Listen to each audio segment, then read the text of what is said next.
Čakajte, da zdaj naštim.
In nastala je takšna spoštljiva tišina.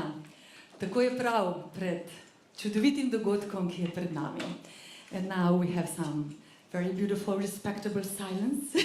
And this is okay, because we have a beautiful event that is that is ahead of us. Spoštovane gospe, cenjeni gospodje, spoštovana dekanja, dragi prijatelji, kolegice, kolegi, študentke, študenti, lepo pozdravljeni. Ladies and gentlemen, dear colleagues, dear students, I am delighted to warmly greet you today on behalf of the Faculty of Design here in Ljubljana, Slovenia, on the occasion of the Urban October World Habitat Days 2025. For this annual event, Faculty of Design promotes the use of wood, and of course the international event World Habitat Days 2025 as well focuses on promoting wood as the material of the future in the context of sustainable urban living and design. Already in the start, dear friends, I wish you a very successful day full of new discoveries. World Habitat Day conference was entitled Wood for a Green Europe. I think this is a great decision. We heard, and we will still hear, that wood is very important material. So this is quite a good decision for this conference, of course. And I should say that I personally come from a slightly different world, one that touches and overflows something that we could say it is quite old-fashioned. We could call this world poetry, words. And since we are talking somehow about decisions, allow me to start this day with a small but excellent poem of Slovenian contemporary poet Boris Novak. Can I do it? Yes. Do you agree with me? Okay. A little bit of poetry already before the noon. Is it allowed to do this? I think yes. So, decisions. In Slovenian, odločitve. This is the poem written by Boris Novak, very famous and excellent Slovenian poet. So, med dvema besedama izberi tišjo. Med besedo in molkom izberi poslušanje. Between two words, choose the quieter one. Between word and silence, choose listening. Med dvema knjigama izberi tisto, ki je bolj prašna. Med zemljo in nebom izberi ptico. Between two books, choose the dustier one.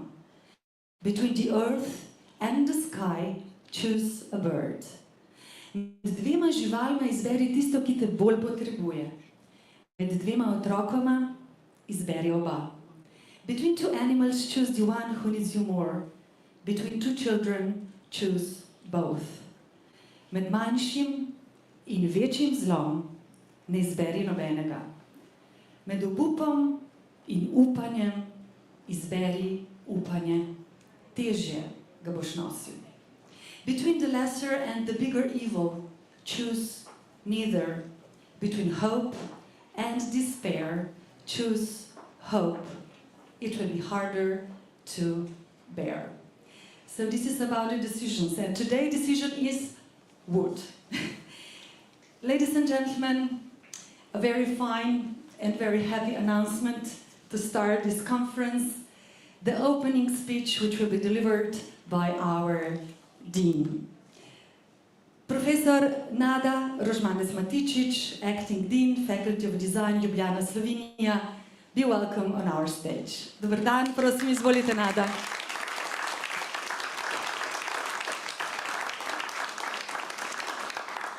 Thank you very much for these beautiful words, Dr. Blažka Miller. Thank you very much. Dear distinguished guests, respected colleagues, valued partners, and of course our dear students. It is with great pleasure and a deep sense of responsibility that I welcome you to today's World Habitat Day conference, traditional conference every year during Urban October, and thank you very much for your coming. As part of our month-long initiative Urban October, this event represents not only a continuation of our commitment to sustainable and social responsible design, but also a focused opportunity to reflect on the transformative potential of materials. Wood is our most precious material in our Slovenia. In the context of the United Nations World Habitat Day, we are reminded that the way we design, build and inhabit our spaces has far-reaching consequences for our health, well-being and the resilience of our ecosystems. Today, the cities are really very impossible. Thank you so much to coming to our most green capital, Ljubljana, and we make really very great efforts to green much more as nowadays. The solutions that we're greening, not only the spaces around us, also interior designs, and all solutions have to be in this sense.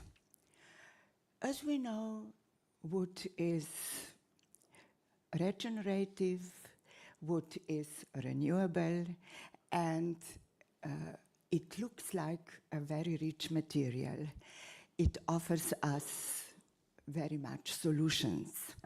Not only does it store carbon and reduce embodied energy, but it also embodies centuries of craft, culture, and biophilic values.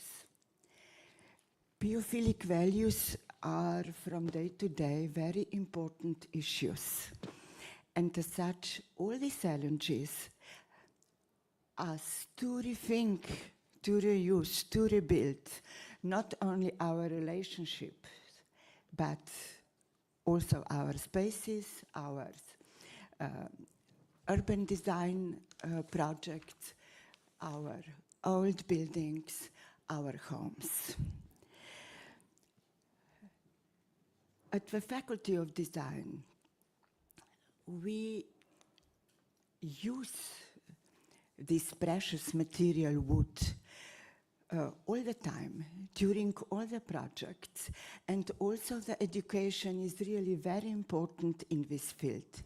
I'm so happy that all design we make during our projects are really very sustainable, inclusive, and of course also aesthetics.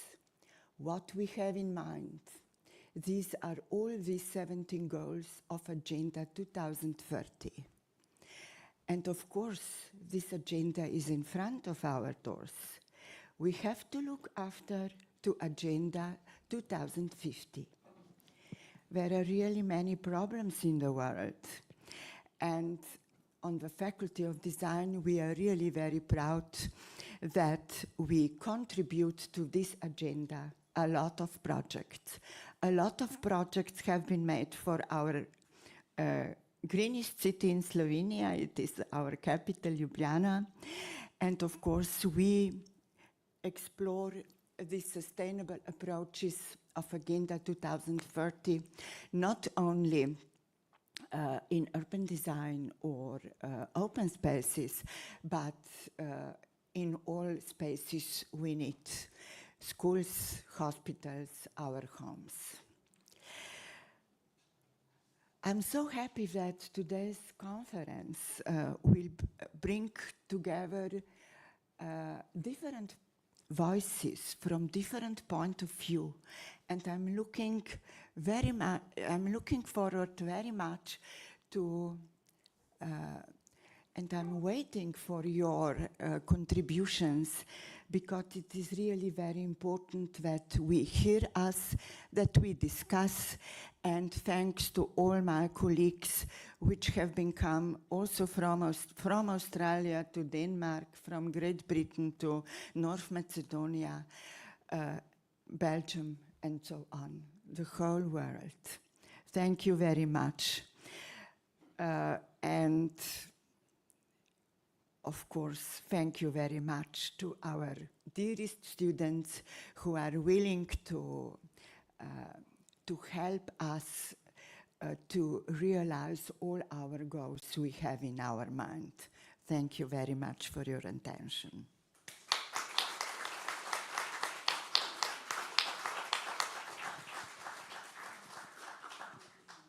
Hvala lepa, dekani.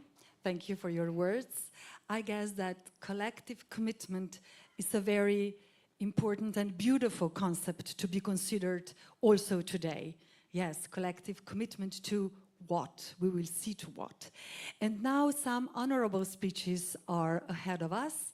Firstly, I would like to invite to deliver his honorable speech, representative of Chamber of Commerce and Industry of Slovenia, Wood Industry Cluster, gospod Bernard Likar je z nami. Prosim, izvolite.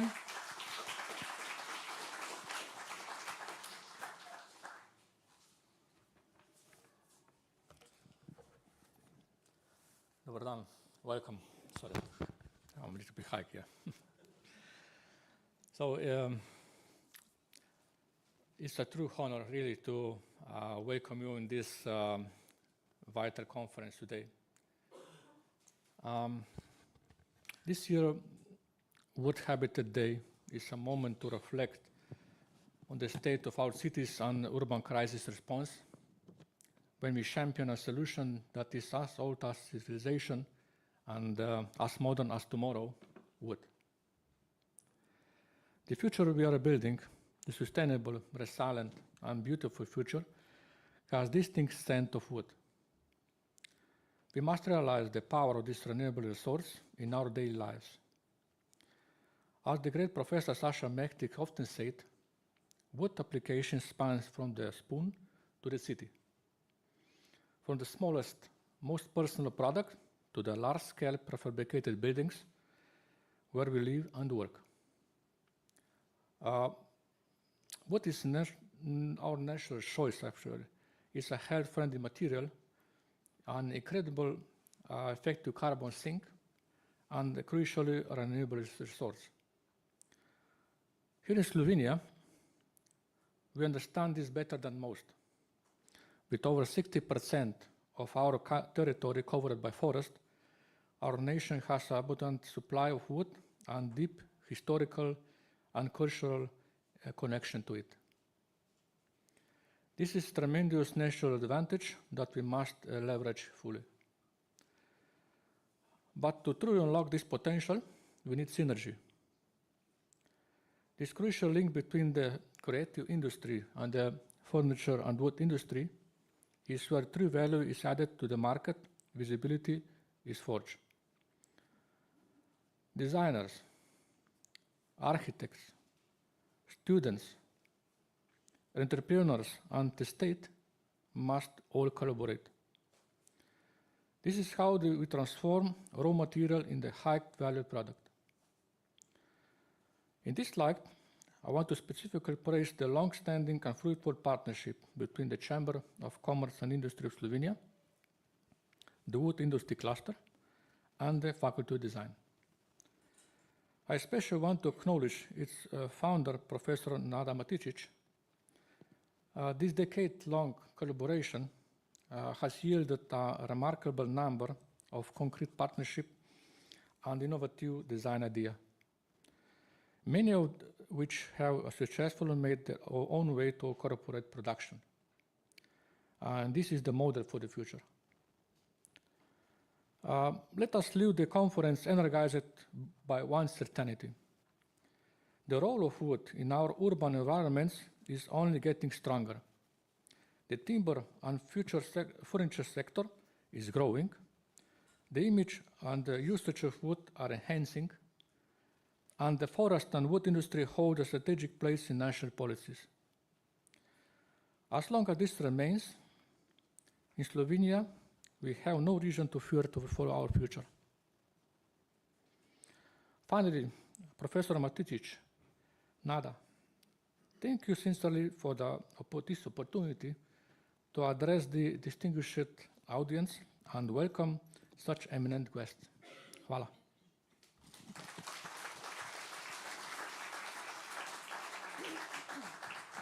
Hvala lepa za te pozdravne besede. Thank you for your greeting words.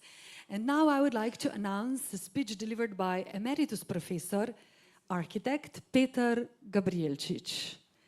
He's coming from University of Ljubljana, Faculty of Architecture, and we would like to say hello and dober dan to you, please. Izvolite.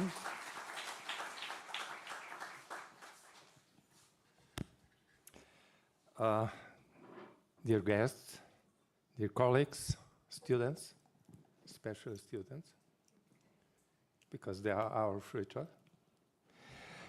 So, like an architect, I prefer the wood, like my favorite material. Unfortunately, I didn't create anything from it. Till to now, till next month, for my neighbor who has a farm, I design one high rack. Okay, it's something. Why is that? So, because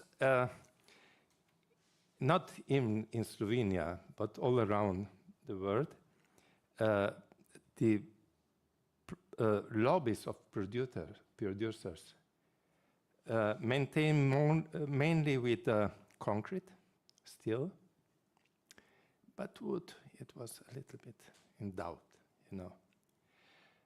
Slowly, these things are changing, even in Slovenia, but still, it doesn't come to the more serious structures. It's for private houses, for interior design. And why is so?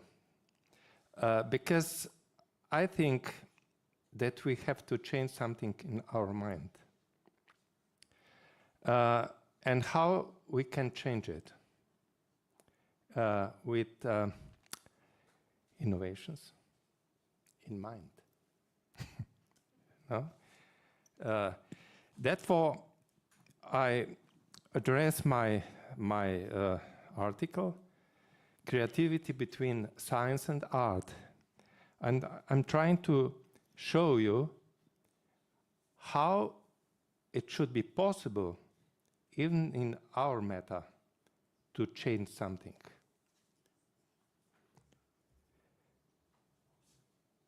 It's a matter about innovations. Innovations have always helped society grow. That's true. In the economy, culture, and everyday life. But they often happen by chance. But now, in that moment, we know how to encourage them. We can create a good conditions in society, in our environments, in our schools, to support the inventors and researchers in their work. So we are talking about methodological approach. For common people, what is innovator? An innovator or inventor is for us a person who creates a new device, usually mechanical, electrical, and computer-related. But we should come in the doubt when we are looking for what is that kind of persons, those creatures. But innovators are not just crazy scientists or eccentric artists. Innovations can also be understood as a broader sense of the word. I'm usually in a doubt. Who is inventors? Are those only the people who managing with some real material, solid materials? Or what should be with Masaryk concept of a new Europe? He invented that concept. He was a clever man who can see problems in different way than most people. And this is a common for other inventors, for architects, designers, I don't know, those crazy inventors. But for innovations, we need creative process. If they are not just like that, sometimes. Even my wife, she's a lawyer, and lawyers they are not so creative person, you know. They have sometimes such idea. Once in the morning, he said once, "Oh, we need a new car." Oh, I my pocket. It's like hard, you know. So, innovations is everywhere. And we needed creativity in science, we need it in art. And science and art both are, in fact, trying the true and make the new things that help people. That, for me, the most reasonable thing. This is meta. They work, in fact, differently, but have the same goal. Pablo Picasso once said, "I do not seek, I found. Je ne cherchais pas, je trouve." With these simple words, Picasso showed the difference between two ways of thinking, the world of art and the world of science. A scientist searches using careful methods, testing and proof. An artist just finds using intuition, imagination, feelings, and creative ideas. One works with reason, the other with senses and emotions. Even though their approaches are different, both art and science share the same goal, the search for truth. Science looks for truth through experiments and analysis. Art finds truth by looking deeper in places others often miss. Artists see pattern where the most people only see confusion and chaos. Artists see the world in a special way. They notice shapes, rhythms, and patterns, not just in images, but also in language, sound, space, smell, touch, moments, and silence.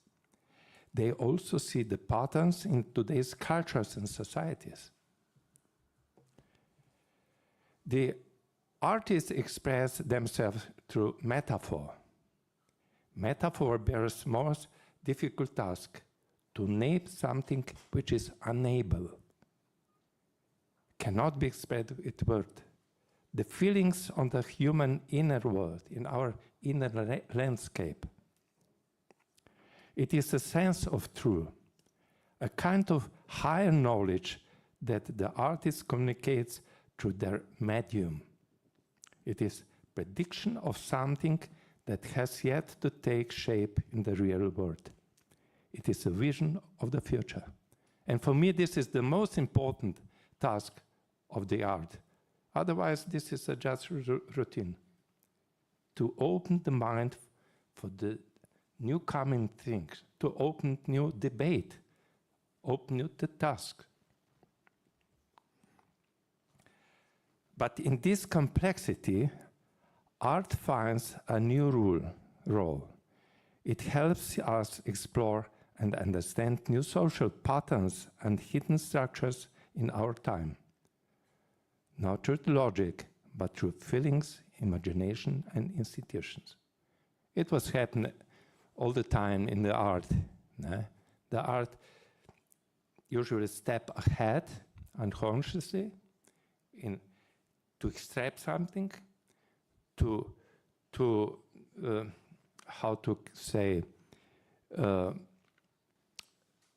show to the people what should be possible in the future. So it's just open debate but then the science make them sensible.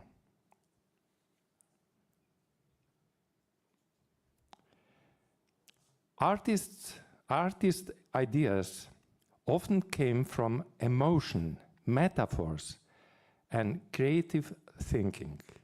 Through their work, artists open the door to the new thoughts, visions, and possibilities. Ones that science hasn't studied yet, because it's two ways of thinking. In this way, they give science new questions to ask. Then science can study and test these ideas and maybe even turn them into reality. Maybe. Can you imagine Nikola Tesla?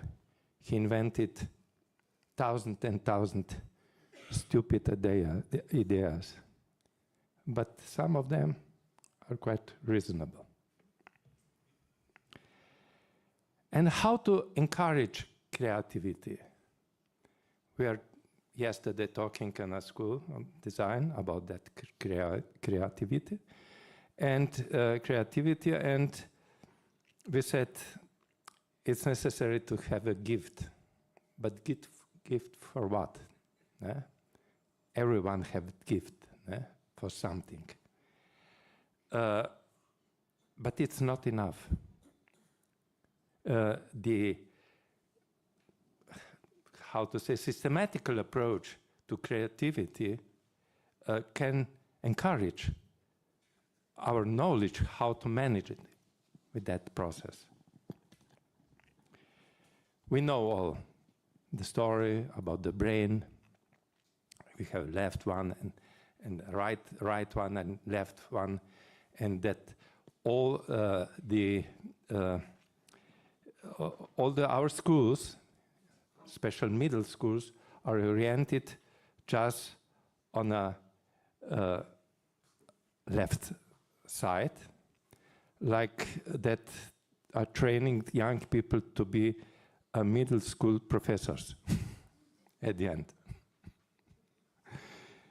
How many thousand souls of young people were lost in that way? They should be a good dancer or good poets or someone. Now, that for me, like professor, it's much more important to introduce students to different ways of thinking, which are the foundation of innovative work, than to teach them how to use new tools, because tools are changing all the time. But the way of thinking, it's a constant. We know all that story about convergent or vertical thinking, where we are oriented directly to the goal to research. Or, on the other hand, if you remember the Bono books, lateral or divergent thinking, in which many possible solutions, answers, and ideas are explored. There are just two different ways of. And what is difference? In lateral thinking, which is very, very important for, let's say, our work, the thinker doesn't know where their ideas come from.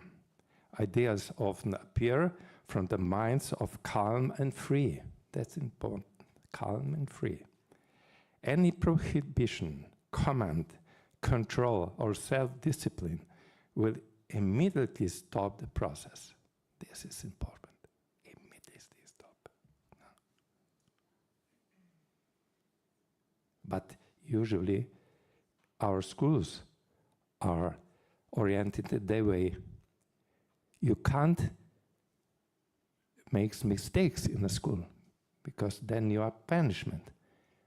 But for the learning process or creative process, mistakes are the most important thing. No? And what is for us and for you students of design, it's important to know that innovators need to use and balance both types of thinking and working. The problem is, like I mentioned before, that lateral thinking block vertical thinking. So you can't do at the same time both. We needed to learn how to switch continuously and cyclically between two ways of working. To switch lateral thinking, we needed to a kind of liberated territory, liberated like in war. I would like to show you here one example. It was middle of the war, Second War. The Germans bombed London. It was everything in fire, in dust. And there was one engineer, Sir Barnes Wallis, who was asking how to invent some kind of bomb, bunching bomb, which should be able to destroy the hydroelectric power plants in Germany, because it was very difficult.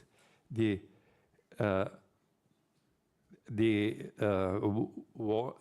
valleys are very narrow. You shouldn't just to find a goal which is, I don't know, 5 meters wide. Né? So what he did, remember, London in his fire. Then the officers asked that engineer to find solution. What he did? He went to the holiday for 2 weeks. And in this holiday, he just play with the stones, and you know, the stones sometimes like a frog, né? And suddenly he got an idea on a holiday, not in his office, because he has one free time, and so I don't like to explain, it's too long story. He found a solution, explained that solution, and finally he make a bomb and to destroy that power stations. This kind of free land, it's important in our work.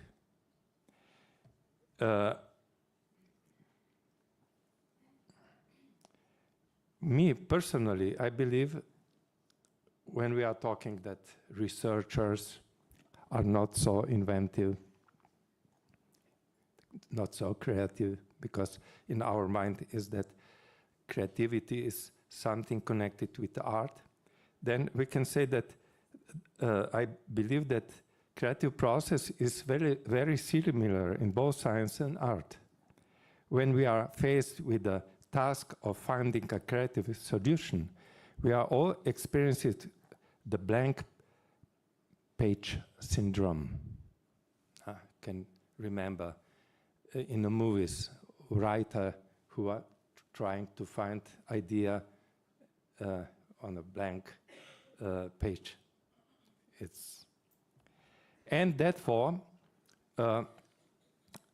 we organize our research work or creative process on 5 stages. First one is the same with both for the architects, for the designers, and for the researchers in mathematics, let's say. First, if you get a task from a client, you are in panic, what to do. So you must go to stage 1, preparation, reading something, listening, asking people, interview and so on.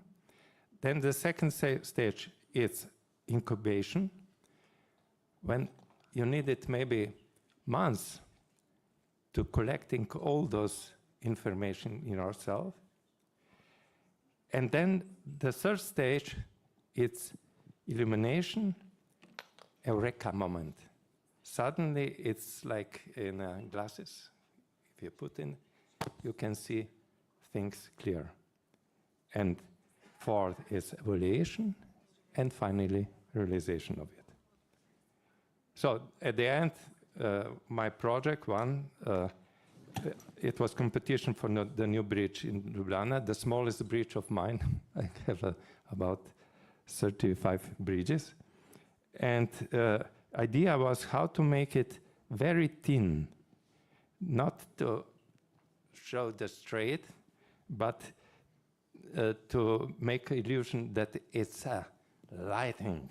It's like somebody who are going like a flowing carpet.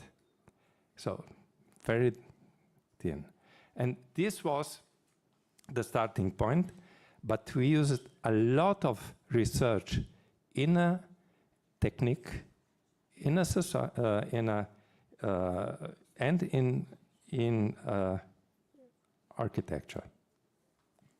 That's all.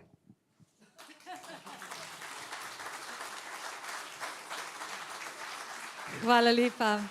Thank you so very much. That was quite an overview about creativity. And I liked so much, Professor, that you mentioned the human inner world, notranji svet. I think it is something that we all have, but we have to walk inside our inner world. Thank you so very much. And now we are continuing with honorable speeches. I would like to announce the distinguished professor, Joko Moratovski.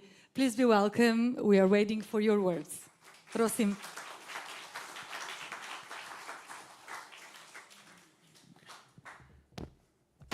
Good morning, everyone. Really nice to be here. Thank you so much for having me. As I have only a few minutes, I will simply share one short story with you. Otherwise, as a professor, if I start talking, we can go all day. Many years ago, when I was a young student, there was one lecture in my history of art classes that left a very big impression on me. This particular lecture was dedicated to neoclassical architecture. And the professor was sharing various examples of that. One particular example, one mention, really stuck with me. For some reason, the lecture was mostly focused on the restoration of this mansion, including its interior, which had a lot of wood in it. The architect who was commissioned to do the restoration wanted to make sure that his work is as authentic as possible. So he went to find the original plan for the building. He wanted to study the exact specifications of the materials that were being used. When he went to the archives, he found the plans that were developed by the original architect. And these plans were done more than a century ago. So they were left there. He also found one other document together with these plans. It was a deed for a small forest nearby the mansion that was planted by the original architect upon the completion of the mansion. And there was a note to the future architect who may be undertaking renovations at some point in time. The note said that the trees in this forest are of the same kind of wood that was used for the interior of the mansion. He also noted that by the time a restoration may be needed, these trees will be mature enough and should be used as timber for this specific purpose. This was not even the main point of the lecture. It was more like a side note out of just a curiosity, point that was just told to us. But this story really stuck with me for all these years. The original architect was a true visionary, and it was very inspiring to see this kind of futures thinking. This is a unique example in this specific context, but it is not a new practice. Old seaside towns have had a long practice of planting oak forests for the purposes of their shipbuilding industries. The people in these towns were not planning years ahead, they were thinking centuries ahead, given how long it takes for oak trees to mature so they can be used for that purpose. And in some places, this practice ran until the 19th century, until the point when new technologies and new materials were introduced for shipbuilding purposes. When we design with wood, we are not only working with a material, we are engaging with time. So what if we apply the same type of principle today? Imagine if every important building constructed today came with its own small forest, planted with the purpose of providing the material for future renovations. Such an approach requires foresight that extends beyond a single generation. When we plant forests for future use, we design with sustainability in mind, we design with resilience in mind, and we design with authenticity in mind, because we allow for this authentic intent to continue. And we are leaving a legacy for the next generations when we do that. So that are my notes on this topic. Thank you so much. Hvala lepa. Thank you so very much for sharing with us this beautiful story. I like to hear about trees and planting and nature. That's beautiful. And now, ladies and gentlemen, I'm happy to announce our next distinguished speaker. Architect Takehiko Iseki is with us. Zaha Hadid Architects, London, UK. We are very pleased to having you here. Pozdravljeni, lepo pozdravljeni. Hello, everyone. Some of them we met yesterday. Thank you very much for invitation for Faculty of Design and everyone who hosted this event. This is my first time to come to your beautiful country, and I arrived at the airport 2 days ago. It was a simple airport, the one I've ever been. There was no one waiting for me at the terminal. I was alone. I went to the taxi stop to pick up a cab driver. The only couple cab driver was waiting for some passengers. And I was the only one who came from the airplane. So no one was welcomed me at the airport, but the first thing welcomed me was your beautiful forest. I was looking at the beautiful mountain, gigantic mountain, from the taxi, and I immediately felt kind of relaxed because the mountain and tree forest was very similar to the forest I grew up in Japan. So thank you very much. And then after that, of course, your beautiful Ljubljana city was amazing hidden gem for me. I was surprised I didn't know this place before, and then I'm glad I came here first time. I mean, it's also the historic city. It's not only just beautiful, you have a mixture of history and culture, and you also have an international vibe. So it's not just a local city, but it's education and the culture of international influence. So today, I would like to, of course, I don't want to make it too long, but I would like to talk about 3 things for this opening kind of discussion talk. And it's about the 3 C, capital C, I would like to talk today. The first C is collective. It is important for us to remember that we all responsible for our future, and we all share that future. By we, I don't mean not only human beings, but also the nature and environment around us. The complex issues such as climate change and the future of our communities cannot be resolved by the single breakthrough or innovation. We need to work collaboratively and bring the best out of each profession. The process also requires each of us to understand how we live, also think about how others live, and imagine how we could live together in the future. And the second C is cultural.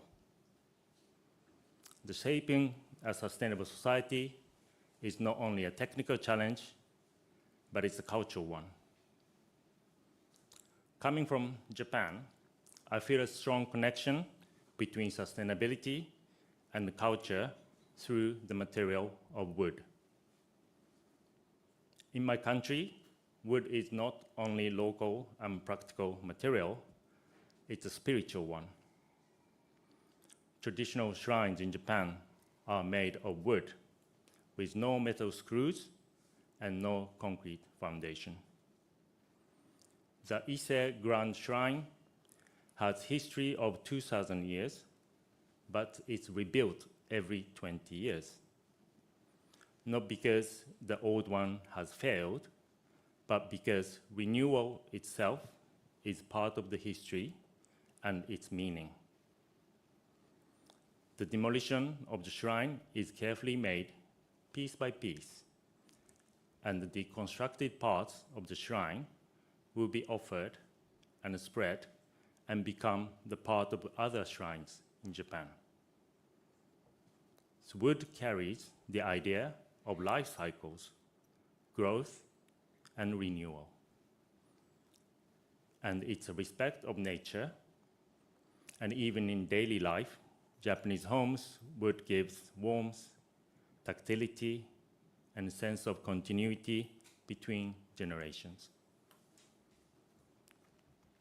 Standing here in Slovenia, I feel there is a shared resonance. Slovenia is a country deeply connected to its nature and forest. Over half of its land is covered by trees, just the same as Japan. Wood here is part of the cultural and natural resource, as well as a heritage. The way Slovenian has preserved its forest and the way woodcraft continues to be valued reminds me that sustainable futures are strongest when they are rooted in local culture. And the final C is creative. This is where creative mind comes in. Creative thinking is something to imagine what doesn't exist at the moment, but also imagine something outside of your capacity, outside of your box. I hope to see the future where each of us become the visionary, or our profession and creativity act towards the sustainable future. And you're not solving alone. We are here to share our vision across disciplines. We're here to work collaboratively and creatively for our shared goal. So in looking ahead, I believe the lesson is clear. The sustainable society of the future must be both co-created and culturally grounded. It's not enough to design greener technologies. We must also build cultural values, shared ideas, and act towards greener ways of living together. As the Romans used to say, festina lente, make haste slowly. We must move forward with urgency to tackle this climate change, but also with care and reflection to your local community. Because sustainability is not something we can achieve instantly. It's something we create across cultures, across disciplines, and across generations. Thank you very much.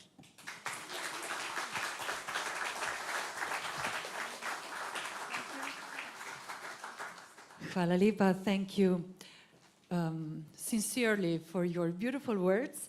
Thank you for mentioning responsibility. Thank you for mentioning respect and cultural values, very important concepts. And now, ladies and gentlemen, drage študentke in študenti, I am happy to announce the conference contributions. Starting with Veronika Gruden-Bole. Veronika, dobrodošli. Vice Dean for Quality Assurance and Social Responsibility. She comes from Faculty of Design. Veronika Gruden-Bole, we welcome, budite dobrodošli in izvolite. The first contribution. Hello everybody, and warm welcome also from my side. Welcome to all our foreign guests, and of course to our students, especially the first year students. And I would like to express also a warm welcome and greet to our online participants. I guess our project partners are also following us, through live streaming. So I have a really nice task today to introduce you with DERVA project, which is a European project I am coordinating along with my distinguished colleagues, Professor Jasna Hrovatin, I'm sorry for that, Assistant Professor Mojca Perše and Nina Šušmel. They are actually helping me with the contents, topics, and communication on that project. So here is a nice poster you can see, and you can read all about project partners also there. But why am I actually presenting this project today? And I will really try to keep it short and simple. And we have also a short video later on for you that will also be a nice presentation of the whole DERVA project. So the project is very much linked to wood industry, to forest-based industry. Actually is oriented in of the challenges those sectors are actually facing today in the meaning of digitalization, sustainability, and innovation. So the program is Interreg Danube transnational program. The project budget, it's around 2 million euros, and projects runs for 24 months. And we recently just got a notion of extension until March 2026. DERVA project, which actually is an acronym for a much longer title, it's Danube Region Wood Industry Transformation Model Towards Industry 4.0. So DERVA project supports cross-border cooperation and institution capacity building of the Danube region countries involved in this project. So here we have some challenges and starting points. As we all know, that wood industry is actually provides millions of jobs in European Union, and it's operating in around 400,000 companies and contributes to a low carbon economy. And as there are big differences between countries, so less developed countries faces challenges such as lack of digitalization, weak cross-border cooperation and limited interdisciplinary approaches. So there are some gaps, and those gaps are actually the topics DERVA is focusing on. So our partnership is very diverse, brings together different interdisciplinary organizations like higher education institutions, clusters, chambers of commerce, business support organizations, development agencies, and small and medium-sized enterprises, and extends over most of the Danube region. This is the list of the consortium. With a lead partner is Competence Center for Research and Development coming from Croatia. As far as work plan is concerned, we are focused on 3 main objectives. They are called special objectives 1, 2, and 3, listed here on this PowerPoint. So they are topics working on establishing pilot environments, building capacity for Industry 4.0 transformation, and developing a transnational transformation model for the forest-based industry. We are now actually in the phase of finishing Special Objective 2 and starting with Special Objectives 3. So of course our goal is to accomplish all the tasks, and at the end that we create this model which is the main goal of the project. In terms of expected outcomes, we want, or we aim at least 40 organizations which can engage in cross-border cooperation. Our other goals are to develop 1 joint action plan, 1 transnational strategy, 3 pilot environments. I will speak about that in a few minutes. And as I said before, our main goal is jointly develop transformation model for the wood industry.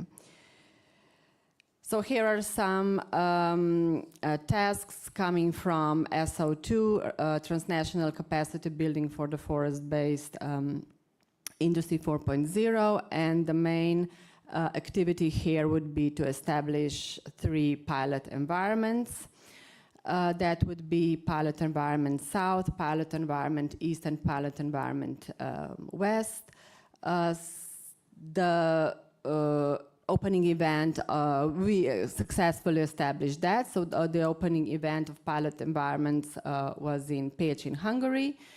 And the Faculty of Design belongs to pilot environment West. We were establishing quite a strong cooperation here with our Austrian partners from Germany and from Czech Republic.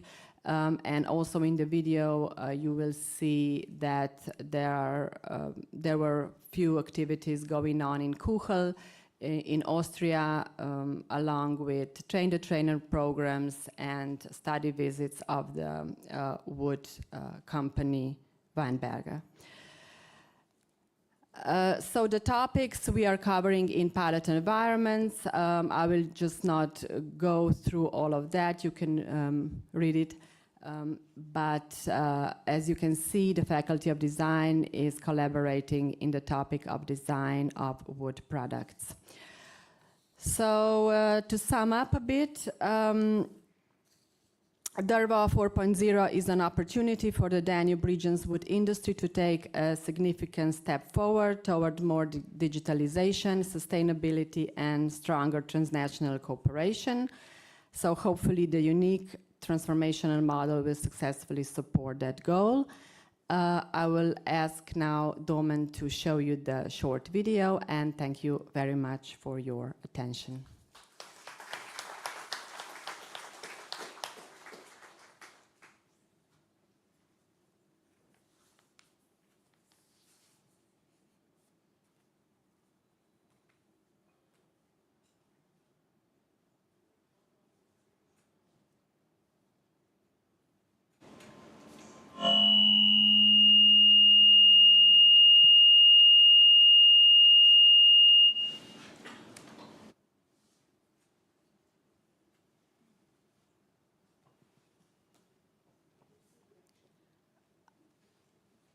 I'm sorry for the volume, but yeah, you can see from the video what's going on.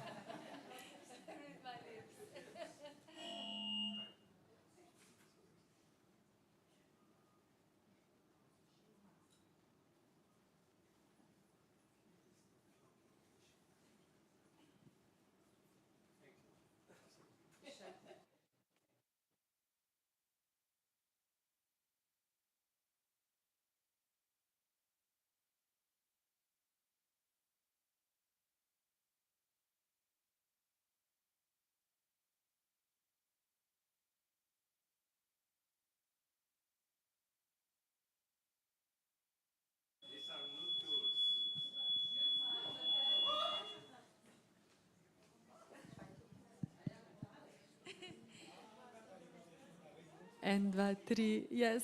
It happens. You see what might happen. Thank you so very much, Veronica, for presenting your ambitious project. Thank you. Yeah, it was very interesting to hear about your project, which is very ambitious. And next time we should learn to read my lips, right? Maybe. Yeah, it happens. But we shall continue. And now we are going to Biotechnical Faculty, Department of Wood Science and Technology. Vice Dean for the field of Wood Science and Technology will be speaking. So I am welcoming Associated Professor Max Merila. Max, be welcome. Dobar dan želim, izvolite. Thank you very much. My voice won't be so annoying as this beeping now during the skip. Dear organizers, dear guests and precious students, if I would knew how many students are here today, I would design my presentation completely different. But just maybe to take a home message, today several times we already heard how beautiful, how fine, how wood is the material of the future. Design your products from wood, but be aware that wood is a living material. Now it's not living anymore, but it was alive, and it is very heterogeneous. It has very different properties. You're sitting in laminated 10-layer wood made of beech and oak, and you are standing on the floor made of Scots pine.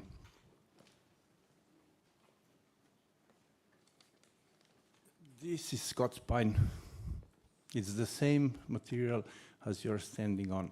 This is the micro-CT scanning, and this is the microstructure of wood. This dimension is 400 micrometers. I will give it around.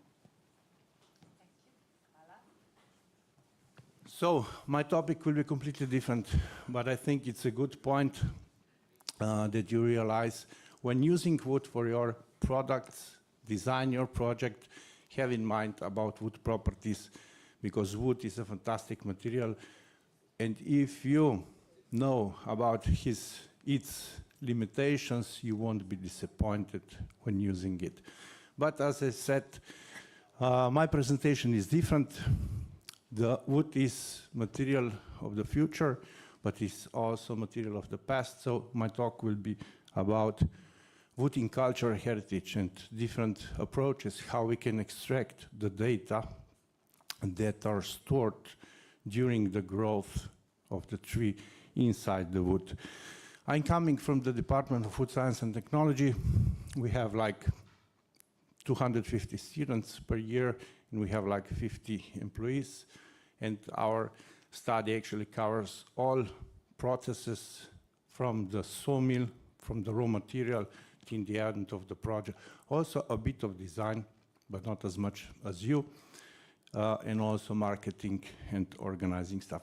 This is our small group that is working in wood anatomy and dendrochronology lab. And these are all our skills listed on the right side. I won't read it down, but as you see, we have very dynamic work also. On the field of cultural heritage, in the last 5 years, we had more than 150 different projects. And in the last 5 years, you can see here also listed. So our group is highly specialized also for this kind of research. Of course, when we do design projects, we are working with the recent wood, but from the past, we can also find very good preserved wood. This is almost 14,000 years old piece of larch. And here we presented it also. Although this wood is very old, we can still cut slides and make deep anatomical investigation. Of course, always the first question is from which type of wood, which species some product was done. This is much younger. It's a wooden canoe from Lake Bled. It's approximately 1,000 years old, but much worse condition. So you can see here, you can see the cell wall structure. So what is the message? So it depends very much in what condition wood is, what is the environment, the humidity, the temperature, the microbiotic factors that influence the wood structure. This is wood from a drill from Piran. 2 years ago, they started testing drills, and this is wood that was found approximately 17 meters below the bottom of the sea.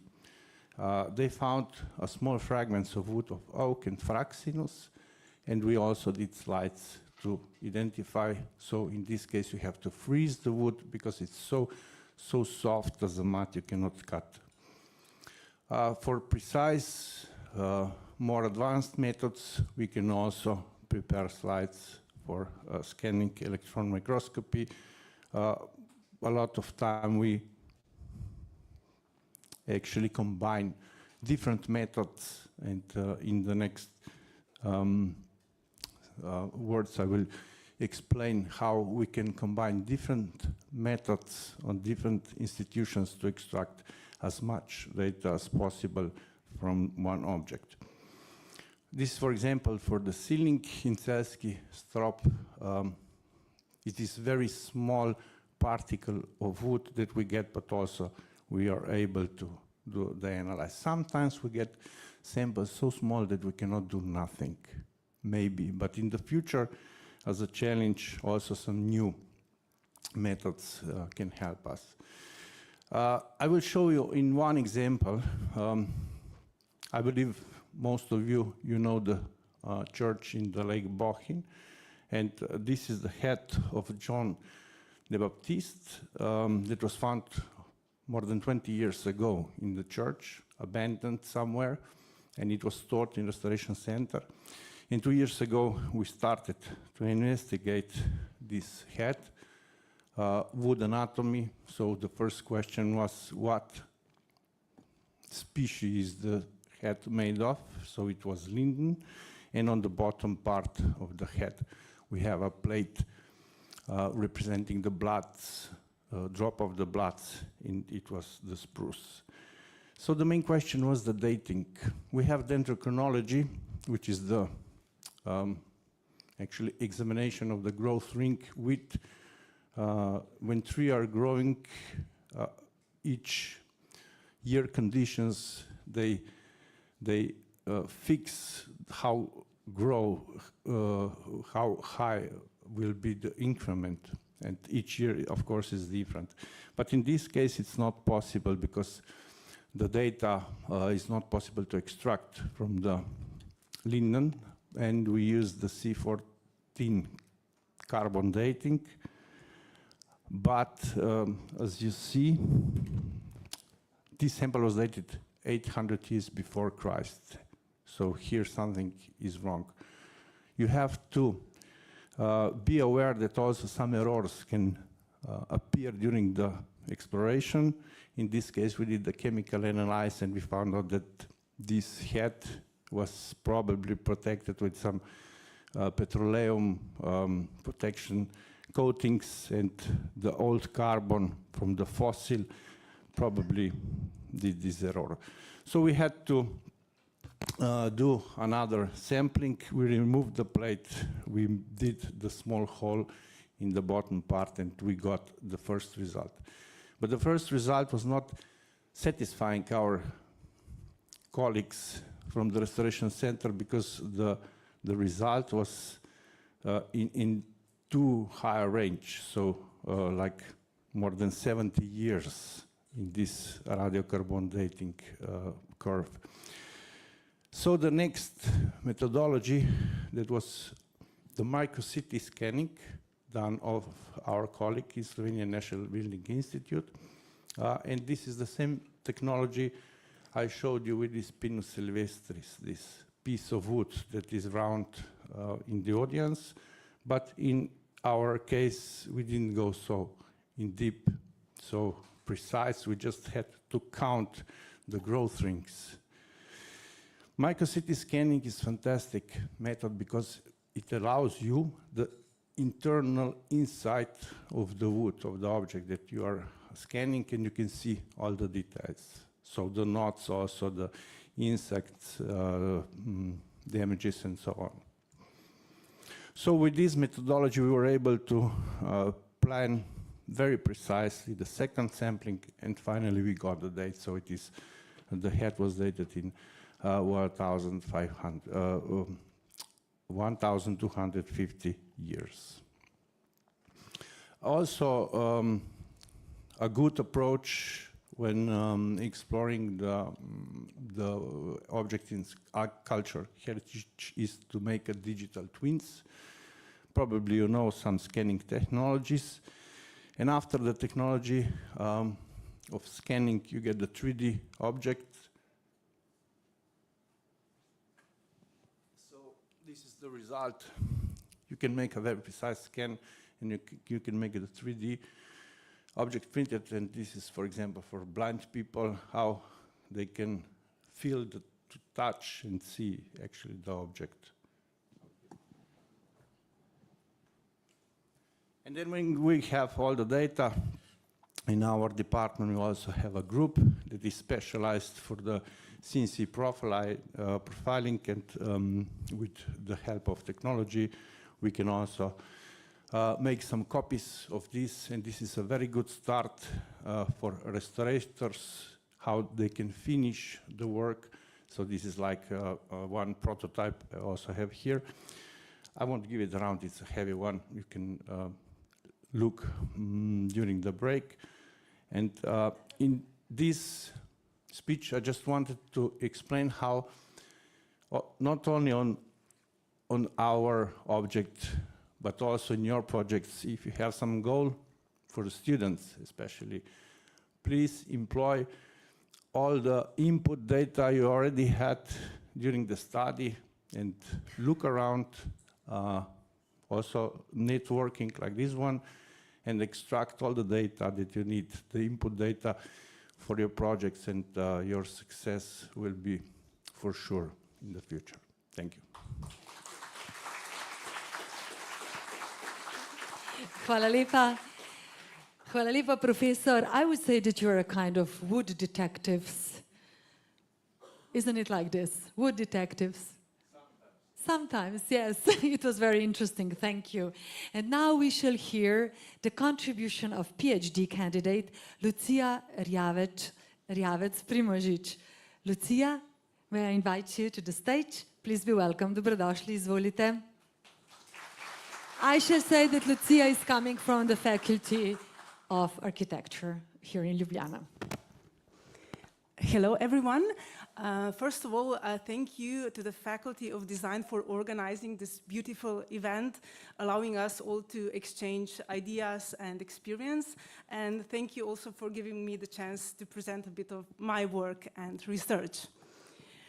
So, as said, I'm coming from, well, I obtained my master's degrees here at the Faculty of Design under the mentorship of wonderful Professor Inge Kalan-Lippard on the topic of biophilic design. And as this topic really intrigued me, I decided to continue my research and deepen the knowledge. So I'm currently a second-year PhD student at the Faculty of Architecture. I'm actually looking at the biophilic design, at the impact of biophilic design on employees and organizations. So basically it's a workplace design from various points of view. So it's from, of course, architectural and design point of view, and Professor Lippard is my consultant here, and they're from psychological point of view and medical point of view as well, because lots of research has been done in the medical and psychological field, and I also have a consultant from the National Institute of Health who is a doctor, and it's very helpful in my research. So let's dive into the topic. We'll start with the concrete example. And I would like to present you to Martha. Martha, she's a middle-aged employee who has spent all of her career working in not ideal environment, let's say. Working in open space, in very crowded open space office situated in a generic industrial zone with little access to nature, with little chance to work focus-oriented or to have like quality communication with her colleague. And unfortunately, as I'm doing my research, I see lots of this kind of environments in our work environments, workplaces, expanding from simple offices, then also medical facilities and shopping centers, etc. But then there is a question, if she spent her career in an environment more like this, perhaps her state of well-being would be better now, and perhaps the toll on her psychological and physical health would be diminished. We would wish Martha and all other employees to actually have access to natural light, to be surrounded by more greenery, to have environment that encourages good communication, cooperation, but also allows some focused work and some quality breaks as well. Let's take a look now at some numbers, at what's the real situation. For example, in Europe, we spend nearly half of our waking lives working, and I think we actually work even more. This is the official data, but as we know, we often bring work from home, from office to home, and then we spend some time sitting, commuting, whether in cars or trains. And we spend the majority of this time indoors in sedentary activities, doing sedentary activities, which is detrimental to our health, so to our physical health. It increases the chances of cardiovascular disease and overall mortality. Then there is a huge mental impact, like workplace stress, burnout, absenteeism. I'm sure you're familiar with this data. And then there's also this cognitive impact. So we are constantly connected digitally, so there's digital overload, the overload of information, and which then kind of leads to reduced attention spans, and there is less space for creativity or for like peaceful and creative thinking, as Professor Gabrielcic mentioned, that we need this kind of breaks, of active breaks. Then, of course, the consequences. There is not only huge toll on individuals' health, but there are many huge costs to organizations as well, because of course then the absenteeism rates are up, and of course the healthcare costs in general are also higher, and this also means reduced creativity and innovation and lower employee satisfaction and retention as well.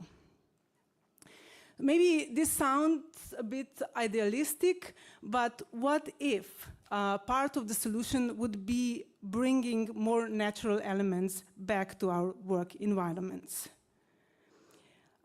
Here, I would like to introduce the concept of biophilic design. I'm sure you are already familiar with it, but just to recap a bit, it's actually the idea that people are intrinsically connected with nature, and that being in natural environment would provide us with many benefits. And we could introduce or apply this kind of measures by allowing visual connection with nature, then of course by bringing in natural materials such as wood, of course, and to actually pay attention that there's not only this visual stimuli or visual relaxation, but that we address all other senses like touch and smell and hearing as well, which would then give like the overall satisfaction of our physical and psychological being. Then there is, of course, natural light, shadows, natural sounds, etc. And not to forget, as I mentioned, sedentary activities.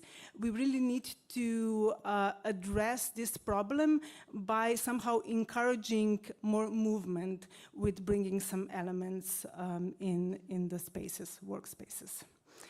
Biophilic design is not something new. It's actually something we've been rediscovering in the last decades.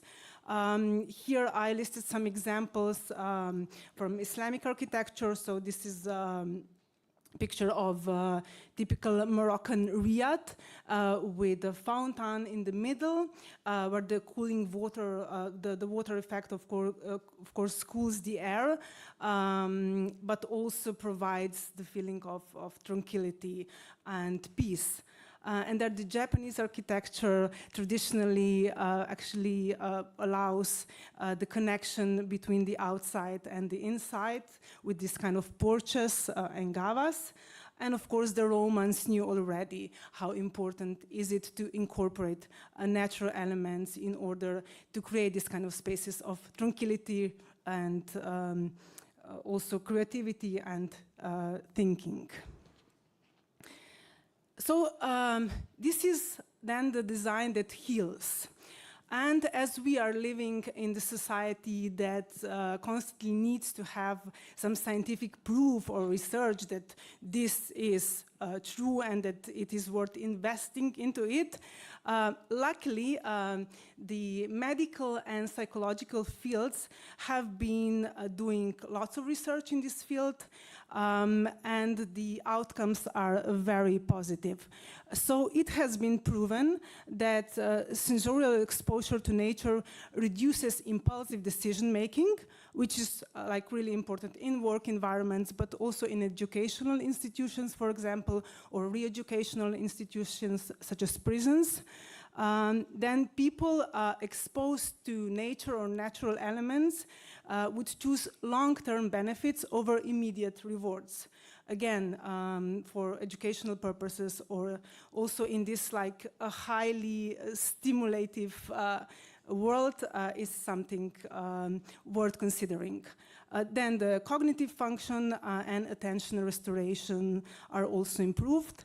And they have measured that actually exposure to nature, natural elements, reduces heart rate, blood pressure, and stress level cortisol.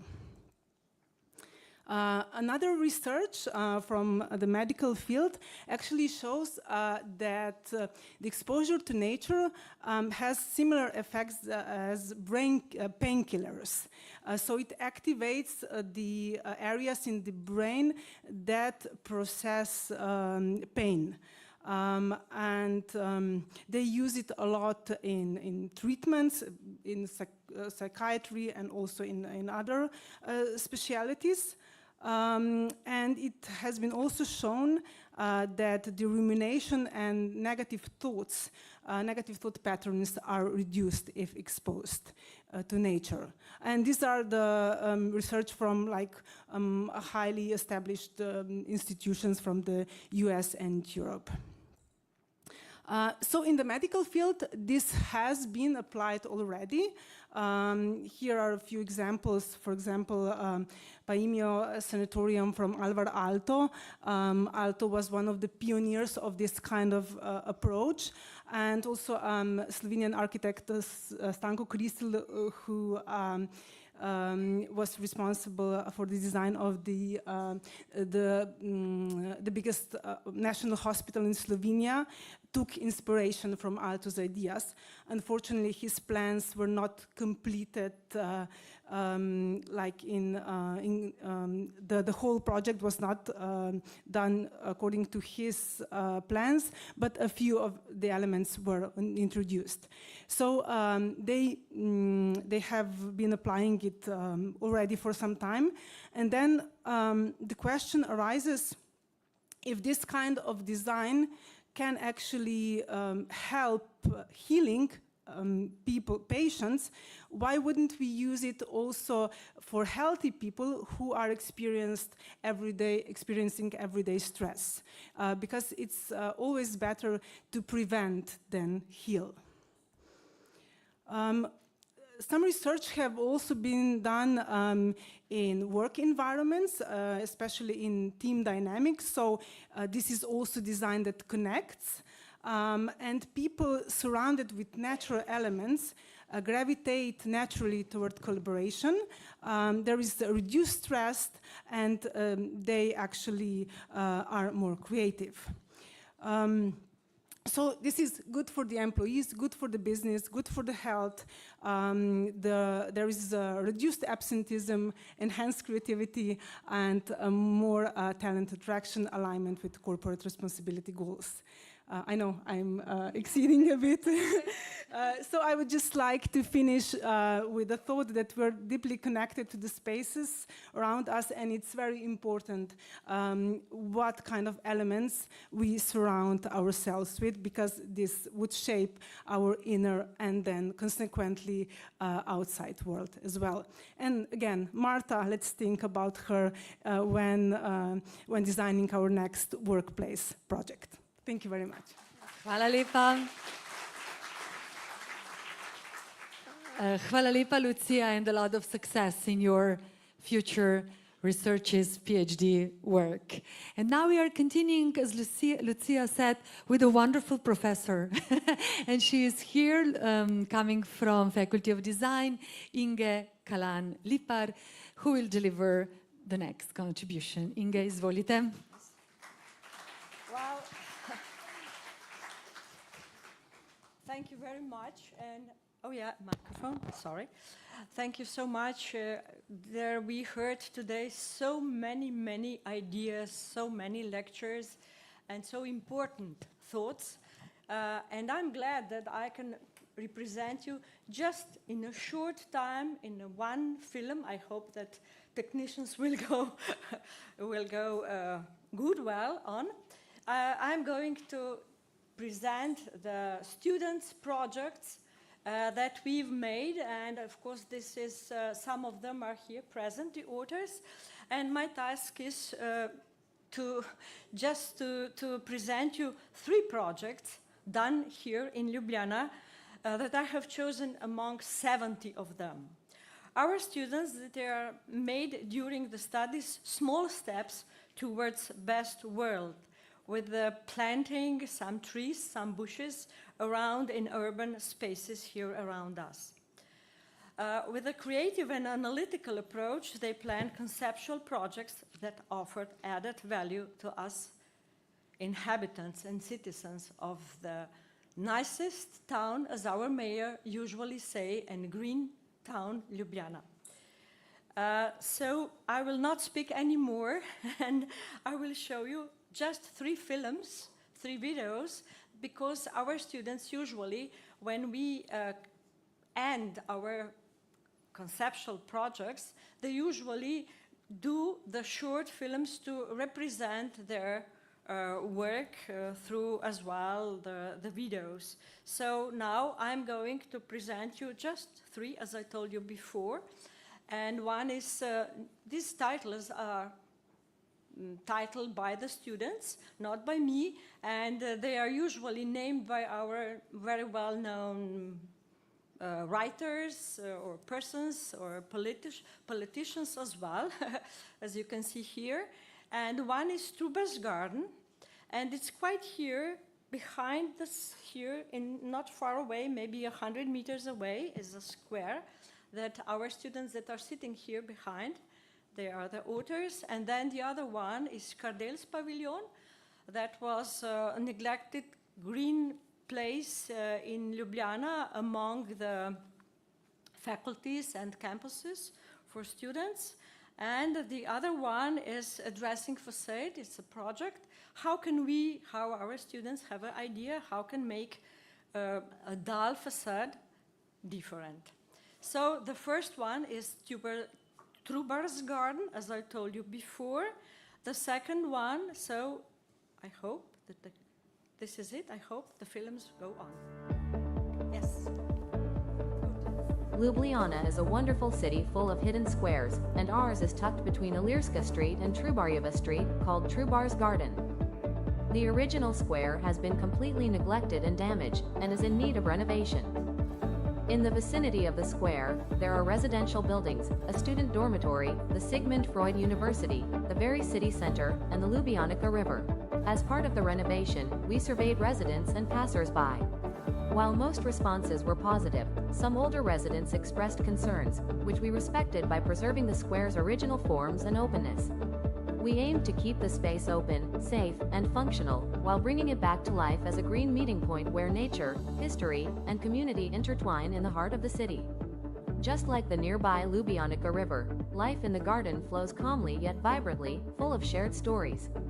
To support this vision, we carefully selected materials that embody both strength and warmth: concrete, strong and enduring, shaping the foundation of the square; wood, soft and inviting, adding a homely touch; and cordon steel, robust yet expressive, whose unique patina brings character and attracts attention.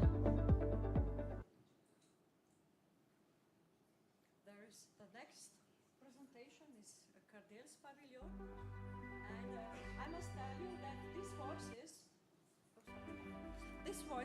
were Cardel's Pavilion filmed is a large students. circular construction which takes the form of an 8 with 4 branches which lead towards the great and small circle. They are designed to separate pedestrians and cyclists from each other so that they can visit the Cardel's Pavilion more safely. The idea for the lamp sums up the shapes of the structure, the logo, and the overall graphic image. You could say that it is therefore a synthesis of all the elements to date.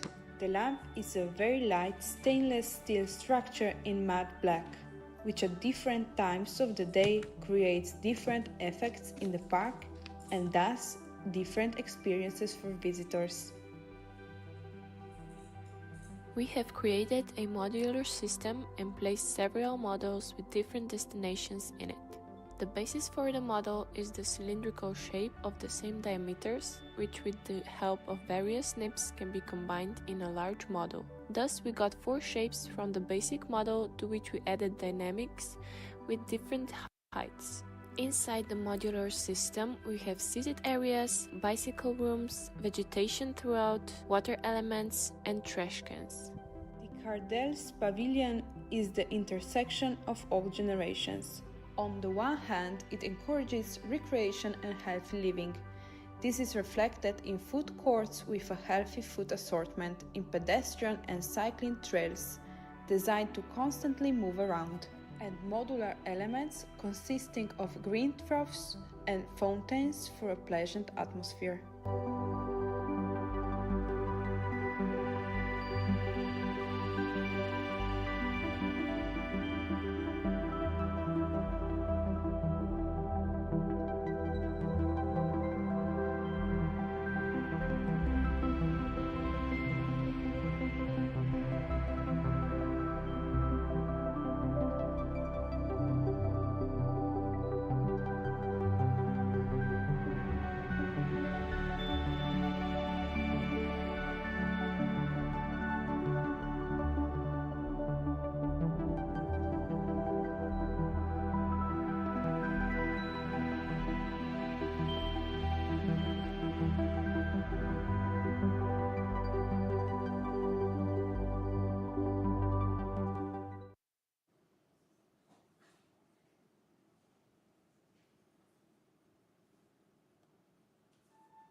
What makes a building come alive? Is it its interior? Its exterior? Or both? This is our house of interior design. Inside it's alive, but outside, you be the judge. What could we do to make it more attractive, more alive? Thanks for the inspiration, Spider. Pretty cool? What about this?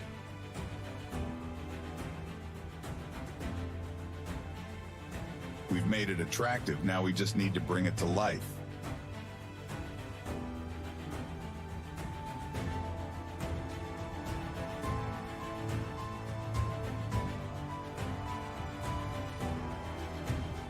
The new facade isn't just about aesthetics. It actively improves air quality, reduces energy consumption, and enhances the environment.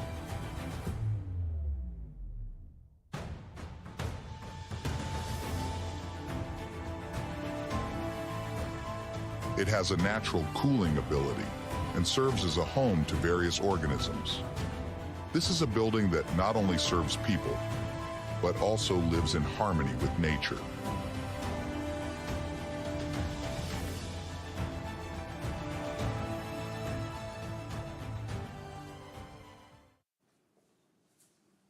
So, thank you.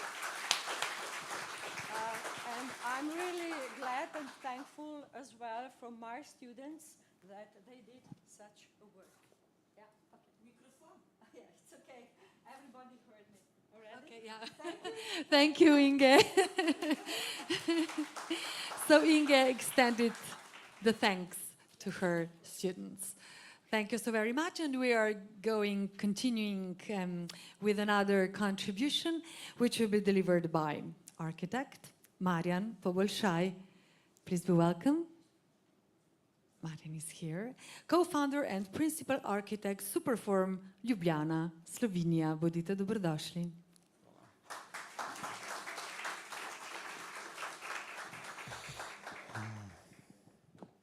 Hi everyone, thank you for the introduction. Before we start, I would like to thank Faculty of Design for the invitation, and also, of course, Dean Nada Maticic. We are very honored to be here. So, before I dive into the main topic, let me introduce our process of design. At Superforum, we believe that architecture is not just form and function. We always seek for story, symbol, or association, or something that sparks the imagination. In the hands of an architect, imagination becomes a powerful creative tool. It transforms ideas into experiences, something that you can touch, feel, or simply enjoy. This is architecture unique, and alive. So let's start with the inspiration, what imagination really means for us. These are everyday images, nature, science, art, which help us to design architecture, buildings, interiors, or even a product. So sometimes we start from function, sometimes from image, and then we shape it through the context and client's identity.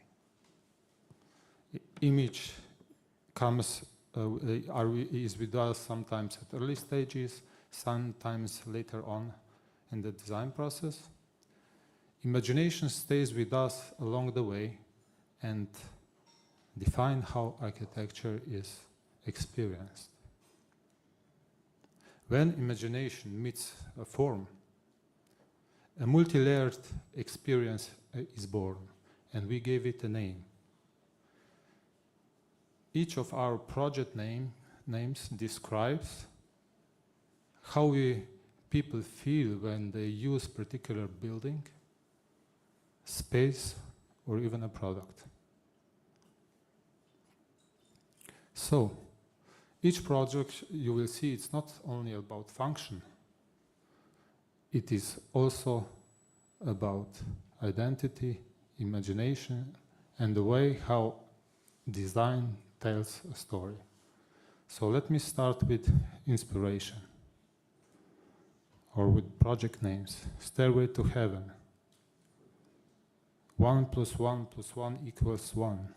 Those are our names which describes the project. Time Machine. The Voice of Water. And/or Through the Deck into Life. Green Fingers. Kaleidoscope, and etc. So each name is a story and represent at the same time the project.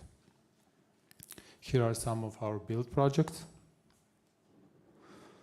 And now let's move from the theory into practice. How could we connect our topic, wood, where space, people and stories meet, with our projects? So let's start at the beginning with the inspiration, and let me show you something beautiful.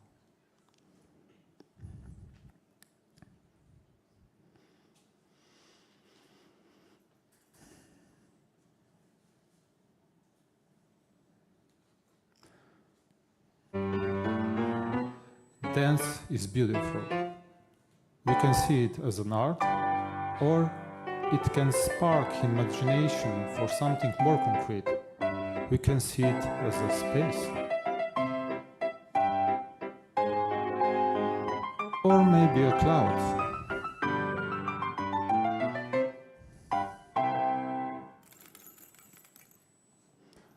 Or a simple trace of softness in movement. Or just a little square freezing the sequence of motion. And this is a project name of our next building. So I will show you showroom and car park sequence of motion. This is a scheme of existing terrain, and we demolished old buildings and parking lots, and we fit in the two-story car park. And in front of it, we placed the showroom. We built it with the cross-laminated timber panels. Why? The company produces a forestry machine for handling wood. So the timber is some kind of their DNA, sustainable, ecological, and symbolic. At the outside, you see very simple structure, but the inside, we designed two-story dynamic space. How did we design it? So the crane, the company main product, become our design tool. So by freezing their movements, we got frames, and these frames opens our two-story dynamic space. With the same design language, we designed a car park, and the trees form a green ring around the car park and somehow hide this big structure in a small town. So let's see some renderings. On the outside we see basic structure, and at the side we see the opening of a timber panel with the shape of this dynamic frame. Inside we see several of those dynamic frames which adopts the different needs and functions, and a showcase for forestry machines. Closed cells hiding service rooms, two-story car park, opens at one side, and inside we use two materials, concrete and metal. We wanted to achieve wider distances between the columns, and at the same time we create more vivid space. So the next project is a family house. The project name Heurek Kickstarter.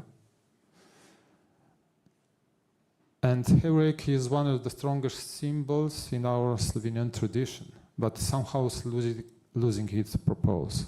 Our project is a reinterpretation, or we call it Kickstarter, how this heritage can continue with a new form and with a new content. This is a concept scheme. So we spread this simple structure of single Heurek across the site, and those walls limits the spaces. At the same time, they filter light and control privacy. In what way? Let's see some photos. So we see those wooden walls which define spaces, and spacing of locks also filter light and control privacy and views. We have also sliding walls of locks, which opens almost magically and connects inside with the outdoors. Metal accordion doors also connect house with the swimming pool. Carport, on the right you see hidden doors for electrical box. View of the entrance. You see on the left side how spacing of locks control the privacy. Inside, wooden interior with lighting gives you almost a sacred atmosphere. I know maybe it's the wrong word, but some kind gives you that feeling. One photo of the kitchen and the pantry behind it, a corridor leading to the sleeping areas, and the wall which will become a gallery wall. Also a kitchen decorated with the traditional Slovenian flower pattern. And in Superform there is not just one style, there is also a dialogue and a contrast, and suddenly space become a richer story. Next project, also family house, we call it The Way Home. Our client is a former professional alpinist, so we took inspiration from the mountains, a bivouac. So, design scheme. The site lies under the hills of Vineyard, so those lines become a strong element in our design also. And the roof, as a basic element of the house, is a reminiscence of bivouac. So the shifted elements of those single units of house are connecting also with the hills, and so those elements creates, let's say, a safe refuge, a bivouac. We call it The Way Home. There is also, the client makes prefabricated wooden homes. So we designed our house as a module, and we can combine it with 2, 3, 4 modules in different ways, so it can adapts to different clients' needs. Let's see some rendering. You see here how architecture blends together with the landscape, how these shifted modules corresponds to the different orientation of the hills. Openings represent the carport. When two modules fold, house opens and bring the light into interior. Terrace, natural swimming pool, and the view of the landscape. The heart of the interior become this rocky wall, which is both architectural and functional. In one way, it hides service room, and the other become a training wall for climbing. So nature is no longer separated, outside become inside. Nature flows inside through the walls, light or views. Interior is dialogue between two materials, stone and wood. This is sleeping area, let's say reading area. And now let's move to the next scale, office design and product design. Microsoft Office space. The name is Desktop Fluent Design. So for Microsoft, request was clear. We had to design not only functional space, but also iconic, bold, and inspiring. So they gave us a test fit for a floor plan, and for several reasons, we proposed new one. Why? Because in this floor plan, there were 20% of wasted area because of the corridors, and there were no natural daylight for the semi-public hub space. So we completely redesigned it, and with the concept, we call it funnel design concept.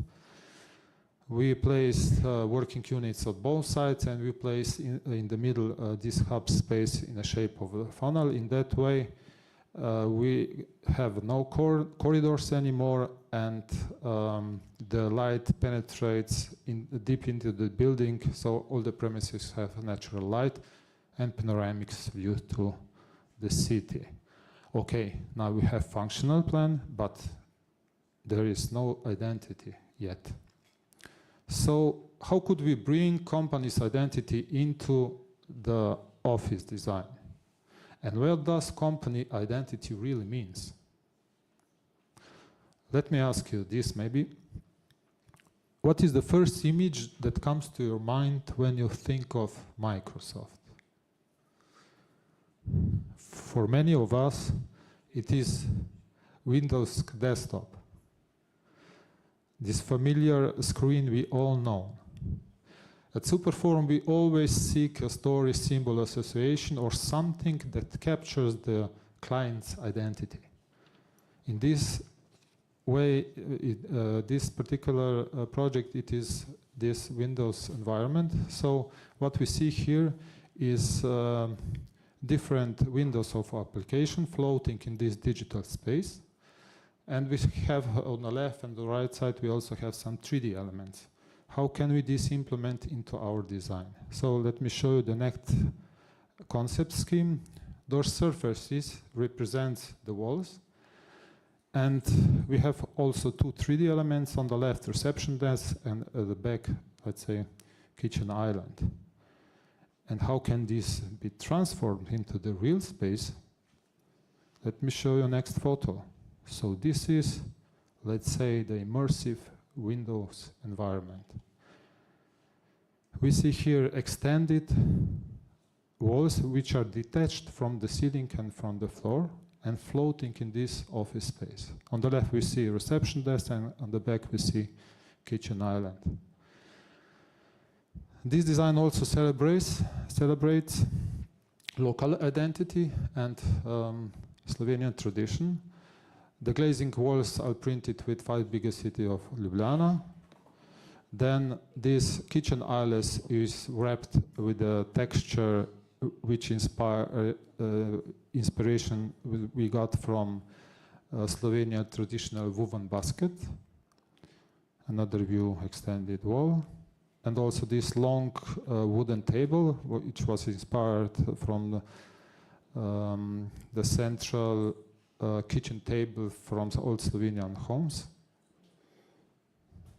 Decorative metal wall. with shelves, this floating wooden desk or table, supporting with these glazing elements, waiting area with decorative wall printed. Over the time, we also designed some custom pieces for the client. So this is one of them. This is, we call it, let's say, playful dress for a plant pot. And we got inspiration from the crinoline. This is the old supportive structure under the woman's skirt. So we gave it somehow crinoline a new life and become an outfit for flowers. And let me show you the photo without it, and you see the difference.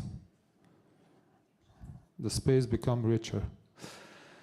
Next custom piece is this small coffee table. So we call it kickstand cube. Why? Because like with the Microsoft laptop, it opens up with a kickstand style support. So it lifts up and opens like a book. And this is the inclusive design for people with disabilities. In that way, they can join the everyday's working and social life together with other colleagues. So the wheelchair can slide right under it. Another photo of kickstand style support, and also a logo which aligns perfectly together with the design of the table. Okay, informational floor plan just for the architects. And we are back at the beginning. The entrance photo, I believe this fluent designed concept is clearer to you now. For us, Superforum, it is very important that we design a multi-layered experience. In this project, both the company spirit and the local character can be felt or simply enjoyed. So, our design, when we finished, there are 3 statements for our design. Function follows experience. So we transform stories into buildings, interior, and products through that the form follows experience. Then, like those icons. Then design identity. Each project adopts to the client, to their products, services, or lifestyle. And at the end, brand strengthening. Our design boldly strengthens the client's public image and identity. So to wrap it up, those are our unbuilt concept. We hope it will be built someday. And another statement. So this is Superforum, our world where design goes beyond function. Thank you. Hvala lepa. Thank you so very much.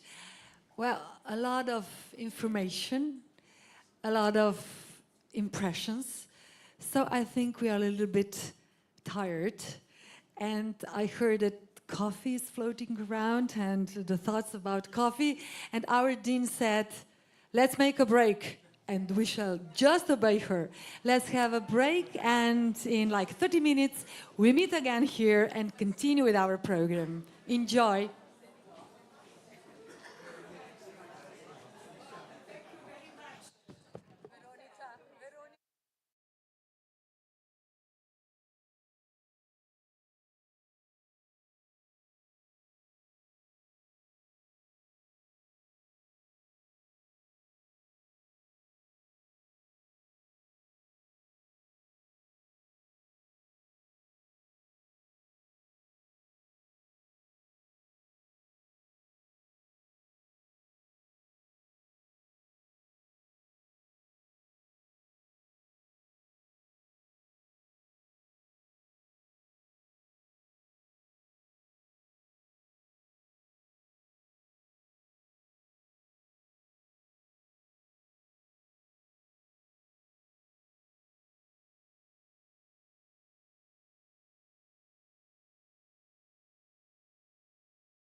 Kolegice, kolegi, dear colleagues, ladies and gentlemen, welcome back.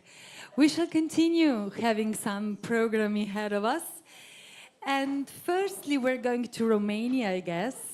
We're going to Arad, to the university of this city. I heard the city is very beautiful, and one of the first conservatives in Europe, conservatori, that means musical institutions, was functioning there some times ago. And I would like to extend my welcome to Associated Professor Architect, and now I shall, excuse me because of the Maria Tamashan. This is very simple and we are happy to have you with us. Dobrodošli, izvolite. Hello. Thank you very much for the introduction and for having me here. It's a great pleasure to be in Ljubljana and to discuss these interesting topics that have been presented here. I will present to you the beginning of a new topic that I'm interested in as a personal research rather than a professional one, but it's closely linked to what I do. I am an architect. I teach at the Faculty of Design. And also I have my research field oriented towards restoration of historic monuments and putting them to good use. And part of all of this, I try to involve most of my students because there is an endless source of fresh ideas. So this time I tried to focus on what wood represents to them, because wood gives itself to us as a material, but also transforms us as well. And while for us professionals, we already have these ideas and directions that we follow and the principles and the knowledge that we employ, for the students, they have this open mind that is ready to be shaped. And I was wondering how working with wood shapes them as future professionals and on a personal level. So one of the projects that I was involved in, I'm still involved as a researcher, is this Ambulance for Monument. It's a national project in Romania, supported by Prince Foundation and important actors in the economical sector from Romania and internationally. And it is this project to preserving cultural immobile heritage. It is different from restoration because we do not bring them to their initial form. We just remove these threats that would bring them to collapse. So you can see here a map of the widespreading of this organization. Actually, this is the situation from last year. Since then, we have another pole in the eastern part of Romania. It is a project that has had great success and recognition internationally. I have put here just a few examples. It was the winner of Europa Nostra. The last one was including in the Arc Daily among the 20 winners that were announced on September 2025. The Royal House of Romania and the United Kingdom also gave recognition to this project and to everybody involved in it for what is the impact on the cultural heritage in Romania. And why I chose this particular topic and this particular project is because it brings students together with local communities and professionals to voluntarily put their efforts together in order to preserve these historic monuments. And most of these historic monuments are made of wood. You can see on the map and on the list there, circled with green, all the monuments that in 2024 have been built in wood, and consequently the works were in wood for students and for the professionals. So how it works? The professionals identify the monuments, we prioritize them as urgent or extremely urgent depending on their state of decay. Then there is a huge fundraising from everyone who wants to get involved. In the meantime, the professionals do their research work and documentation in order to make the interventions legally. And during summer and holidays, student volunteers come together with traditional woodworkers, and under supervision, of course, they work on site. And local communities provide housing and food, which is also a very nice relationship happening. One of the examples I chose is not necessarily from the area that I'm coordinating, but I chose this particular one because it is a very complex situation. The project is still ongoing, and it is the case of one wooden church, the beheading of Saint John, which has suffered great deterioration due to improper interventions in time. For example, the initial wooden roof has been replaced with asbestos tiles, which have, because of difference of efforts, have led to deformities in the truss. Also, water infiltrations deteriorated the whole base, and the sill has rotted, causing the whole structure to lay directly on the ground. Now, this is obviously imminent danger for the whole structure and for the whole church and for the paintings that are inside this church. Therefore, the stages that I have mentioned before have been started. My colleagues have did the assessment, the initial assessment, the measurements using this 3D scanning, the planning of the intervention, the financing, and then they carried out to complete the intervention. So I will not go now into details, but main works meant that they replaced the asbestos tiles, obviously, with wooden shingles done by woodworkers manually in the traditional manner. The whole structure was suspended using hydraulic system operated manually, and they replaced the rotten element logs. The porch has been rebuilt. The missing elements have been also remade in the original style, in traditional manner, but everything has been done in the end by students. Now, similarly to this situation happens in every case, whether we speak about stonework, woodwork, or other buildings. In this case, the statistics are quite interesting. For example, the 6,000 wooden pegs have been made on site by hand and by traditional methods. Now,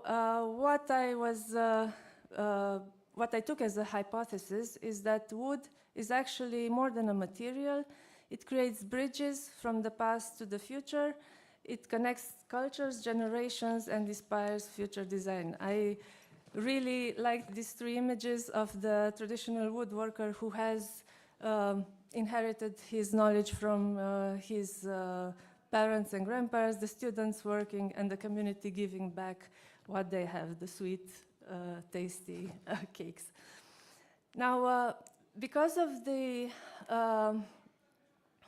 amplitude of this project and the impact, recently other research institutes have started doing their statistics on how this ambulance for monuments works. And one of the recent studies has been focusing on local communities and how they perceive the projects and all those involved. So here are a few statistics extracted from these studies. But the main thing is that local communities are one community that is strengthened. The new community that formed is the professional community of architects and designers, and here we include also students. And I would like to focus on these ones. And of course, there's the community of craftsmen, priests, because most of the monuments are churches, of heritage professionals, and so on. So I started with a small, simple survey that I gave on the groups of these volunteers that have been involved. And we have asked them who they are, okay, gender, if they're a student, what field of study, what motivates them to take part in this project. And most of them are interested in heritage and to protect the heritage. Also, if the involvement in this project has encouraged them to go further and get involved in other projects, and apparently the answer is yes.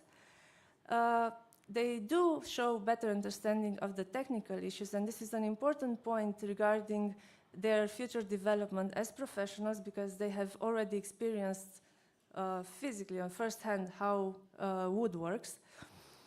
Then if they feel they have been influenced personally and professionally by involving in this project, and as we can see, most of the people have responded yes.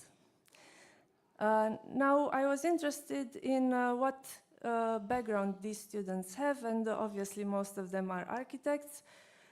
Here, it's an interesting thing. You don't see the design color, but I can say, because I know my own students who have been involved here and who have had remarkable results, but I am definitely sure they are now under the restoration color, because they have changed paths. I have students who have become certified worksmen, woodworksmen, just recently. So from graphic designer, they changed professions. Each one of them has taken part in different numbers of interventions every year. And they are well aware of how this helps them professionally. So it's not just the interest and love for cultural heritage, but it's also for their own development as professionals. So they understood, again, how wood works, how it works as a construction material, how it makes a project sustainable, and they apparently are likely to use wood as a material in their projects, although here we see there is a small percentage that does not believe it's necessarily a good solution. What is interesting is their statements. I have left there a free open answer question to ask them to describe shortly what, in words, how they feel about getting involved and how their approach to projects has changed. And I would like to draw attention to actually not the last, but the before last one. This is, and I again know who answered, although the questionnaire is anonymous, but this is one colleague who, after taking part in these interventions, has started her own NGO, and they made this Biserici în Lemnite, which translates into wooden churches, and they focus on thoroughly researching and restoring churches in Romania. And they make schools to teach other students, restoration schools, actually. So, all in all, what I've taken so far from the study, which I would really like to continue, is what young professionals gain from working with wood and understanding is, first of all, respect for the material, the ability to better read the structures because they understand the statics as well. Therefore, they can bring better design solutions in their projects. They have this responsible approach towards heritage, and they, I would add here, they actually become educators in society. They develop new career opportunities, and they are very active in society because they give their time and efforts to preserve what is part of the cultural identity. So, as a conclusion so far, I would say wood is more the material, it's culture, connection, and continuity. And by restoring the past, we design the future. I am I believe strongly in this statement. So I will leave you with this image, which is taken in the workshop of our former student, now colleague, the graphic designer who became a woodworker, certified woodworker. And why I like this image is that the tools of the woodworker are arranged as a designer would do them. Thank you very much for your time and attention. Thank you so very much. That was very gracious presentation. Thank you. And now from Romania to North Macedonia, we are very happy to meet again Assistant Professor Arbresha Ibrahimi. Please be welcome, Arbresha International Balkan University, Skopje.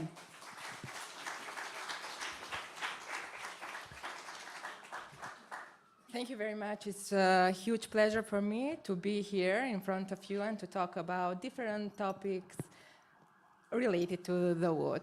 So honestly, I'm not interested in materials, neither to the wood, but because my expertise is on museums and mostly I focus on the composition, space composition and related to the circulation, which put museums in a position to make a regeneration of the site, of identity of the site.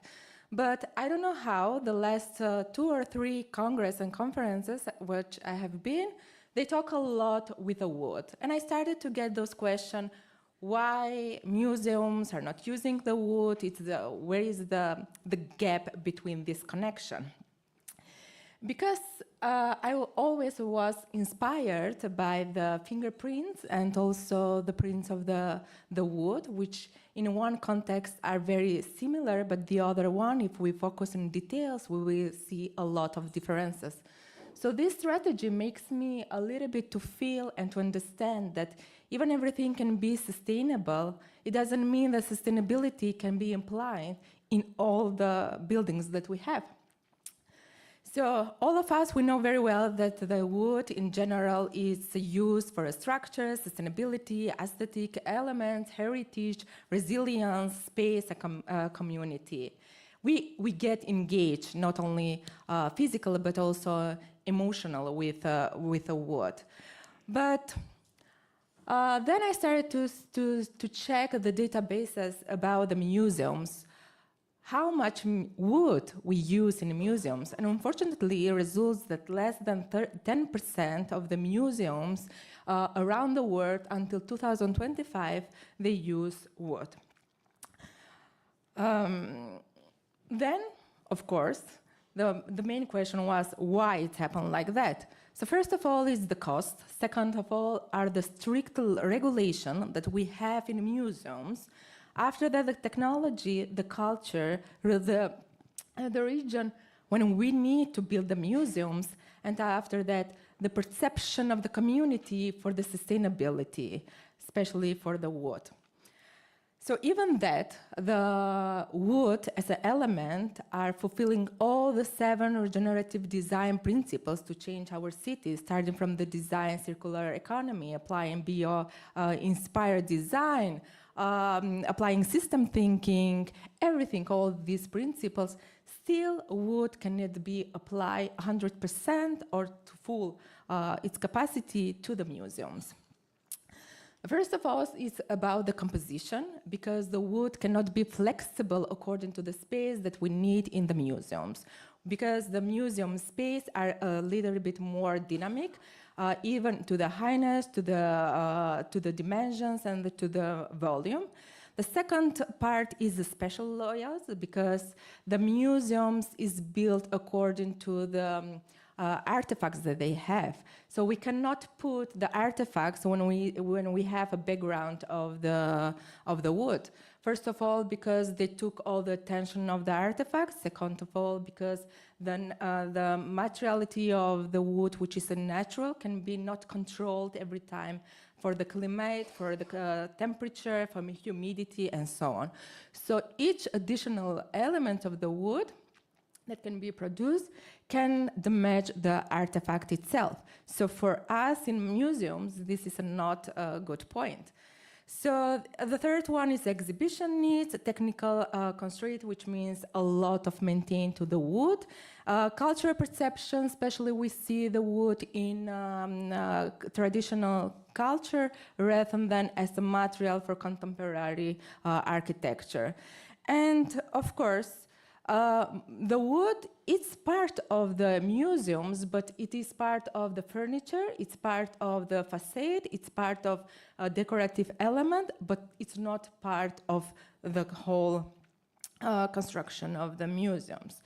And I started to think like, okay, let's make some comparing some museums, wood museum, just to see what is the gap, what is the positive aspect, negative aspect, and what we can improve in the future. So I chose the 3 museums. The one is in Lithuania, the second one is in the United States of America, and the third one is in Turkey. So the last 2 are the most newly museums.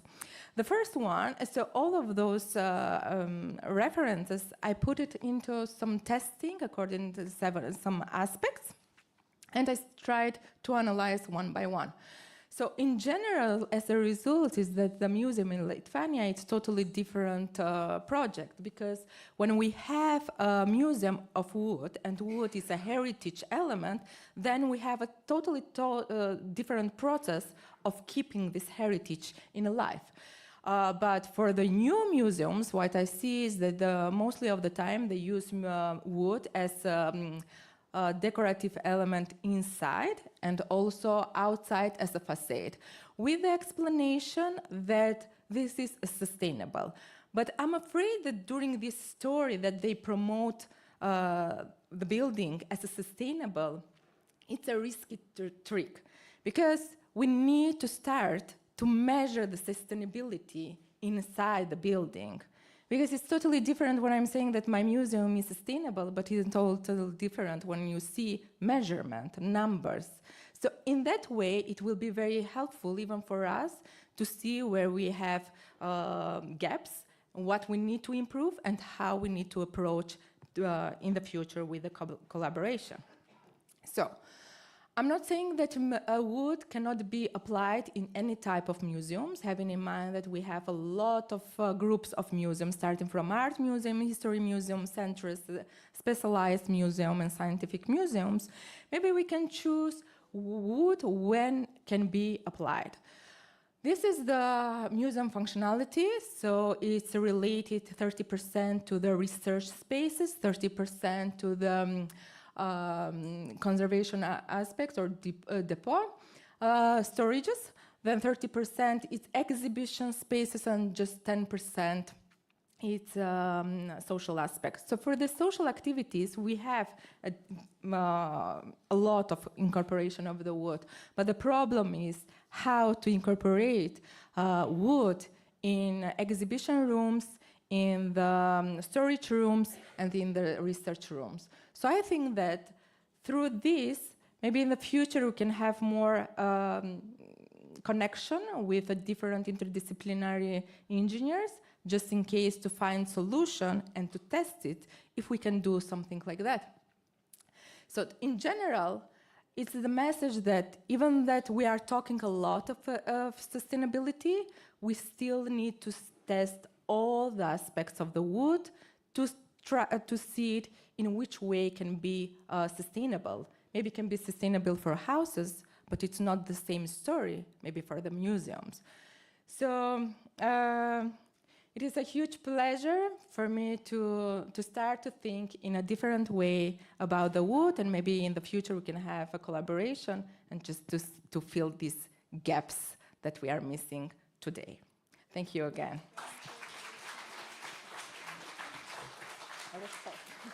Wonderful. Arbresha, thank you so very much for your very complex presentation. And now we are staying in North Macedonia, but a little bit differently. If Domen is prepared, we are prepared as well. We shall hear and see video sent by Maria Miloševskaja-Nakijevska, Associated Professor, International Balkan University, Skopje. Unfortunately, she's not with us, but she is with us via video. So, Domen, please. Hello, everyone. My name is Maria Miloševskaja-Nakijevska. I'm coming from the Department of Architecture, Faculty of Engineering at International Balkan University in Skopje, North Macedonia. Unfortunately, I can't be present at this amazing event, so I prepared my video presentation. I will share my screen.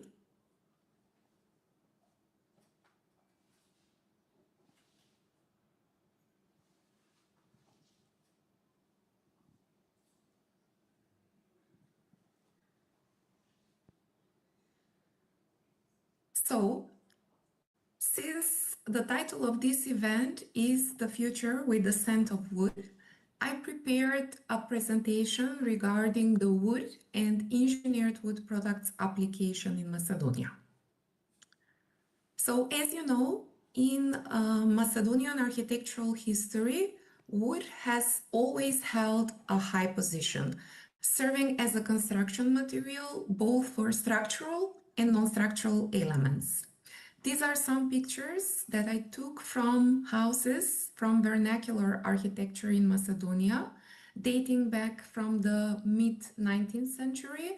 And as you can see, the wood application in these houses is huge.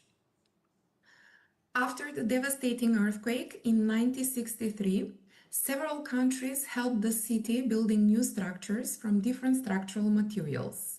In order to meet the housing needs of the people who were left without home after the earthquake, a new system of timber prefabricated houses was introduced in Macedonia. Since these houses were donations from Sweden and Finland, they were called Swedish and Finnish prefabs. They had wooden structure and they were supposed to last for a short time, but there are several neighborhoods in Skopje and these houses are still standing there. Unfortunately, the situation regarding wood application is very different nowadays.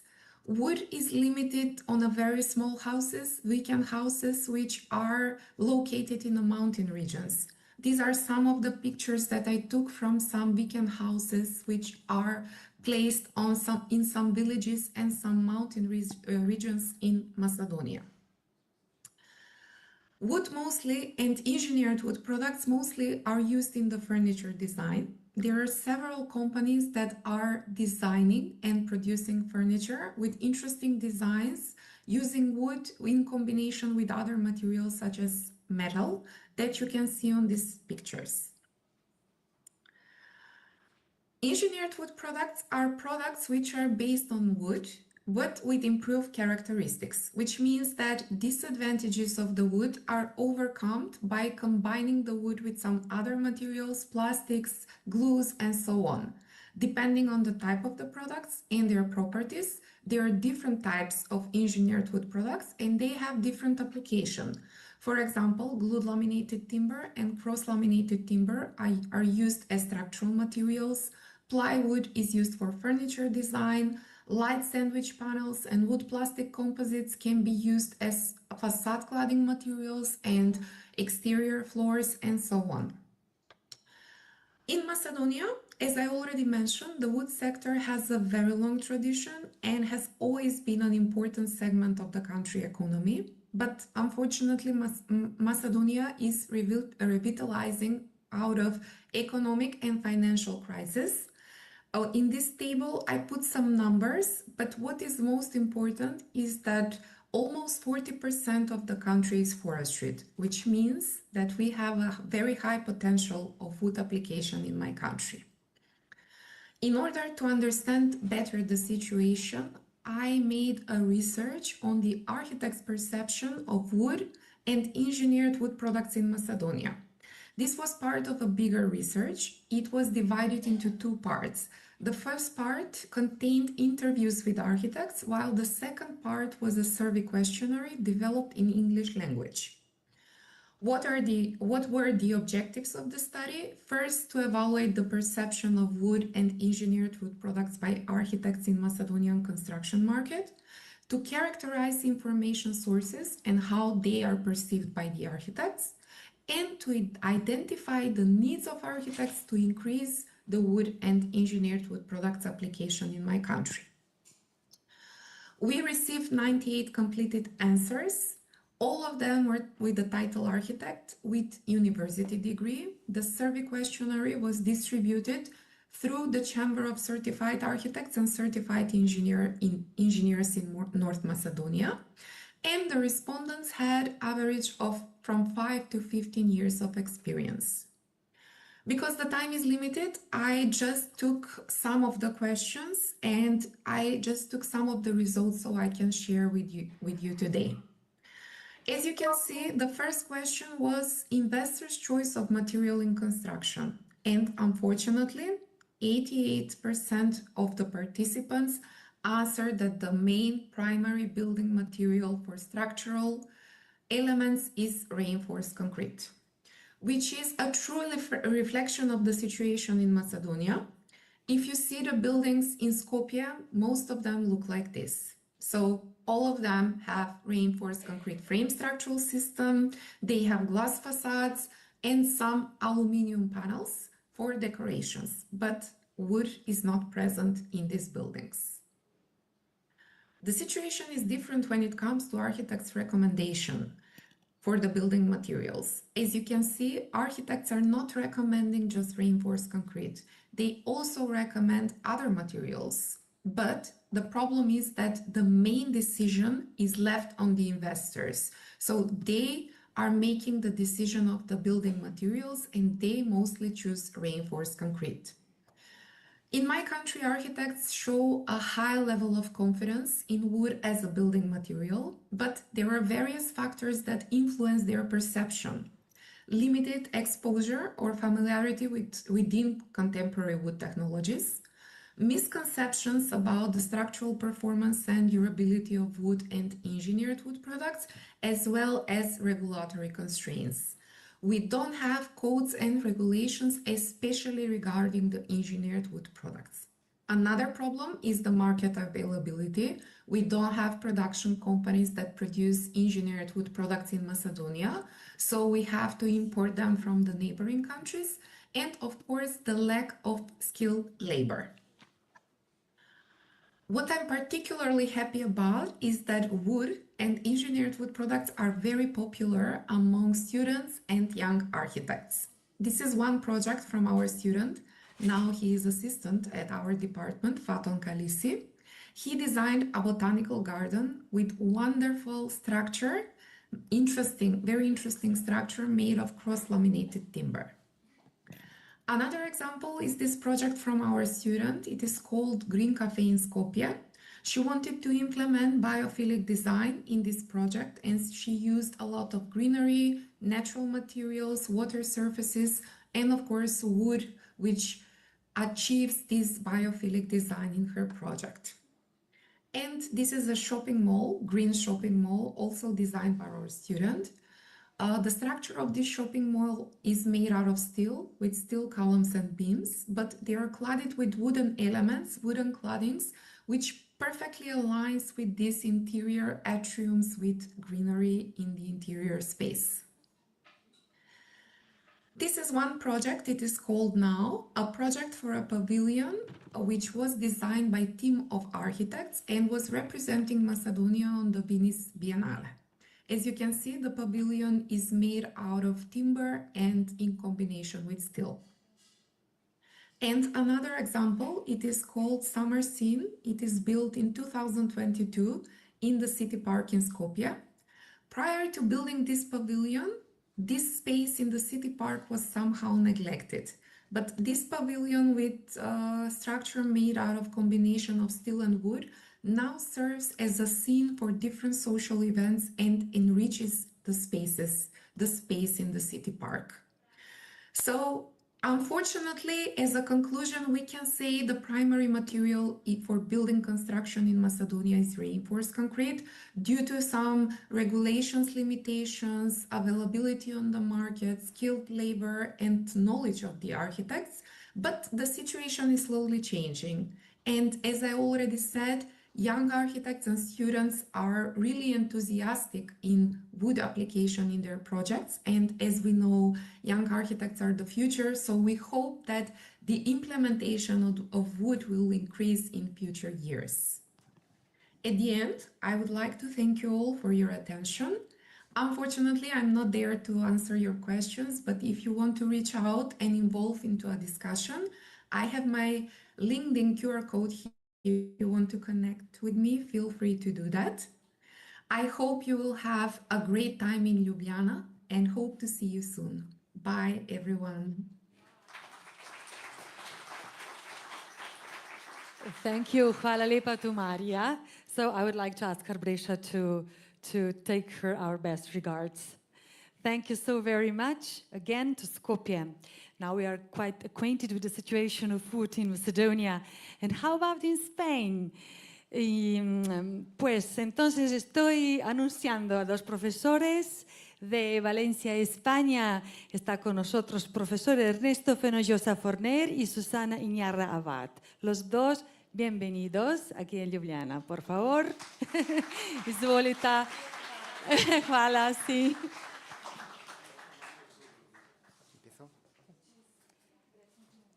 Thank you very much for introduce us. Dober dan, everybody. Good morning. And nada. Nada no está, pero. Oh, sorry. Thank you very much for the organization for inviting us to present our work. Professors, invited speakers, students, of course. We are talking about the relation between the structure of a building and the space with the spatial perception. We are talking about the space, the structure, atmosphere, and sensations. And this is our main presentation, our first slide. And when we, as architects, when we think in the classic architecture, we always think about the well-known triad of Vitruvio, about firmitas, venustas, and utilitas. But we think that nowadays it's not enough to explain the architecture. Of course, we have to think about sustainability, of course, and for architects and designers, it's very important the emotions that the visitors feel when they are visiting our buildings. The emotion, the space affect to our well-being, of course, in our houses, affect to the comprehension of the space, for use this space for different situations, as this room or classroom.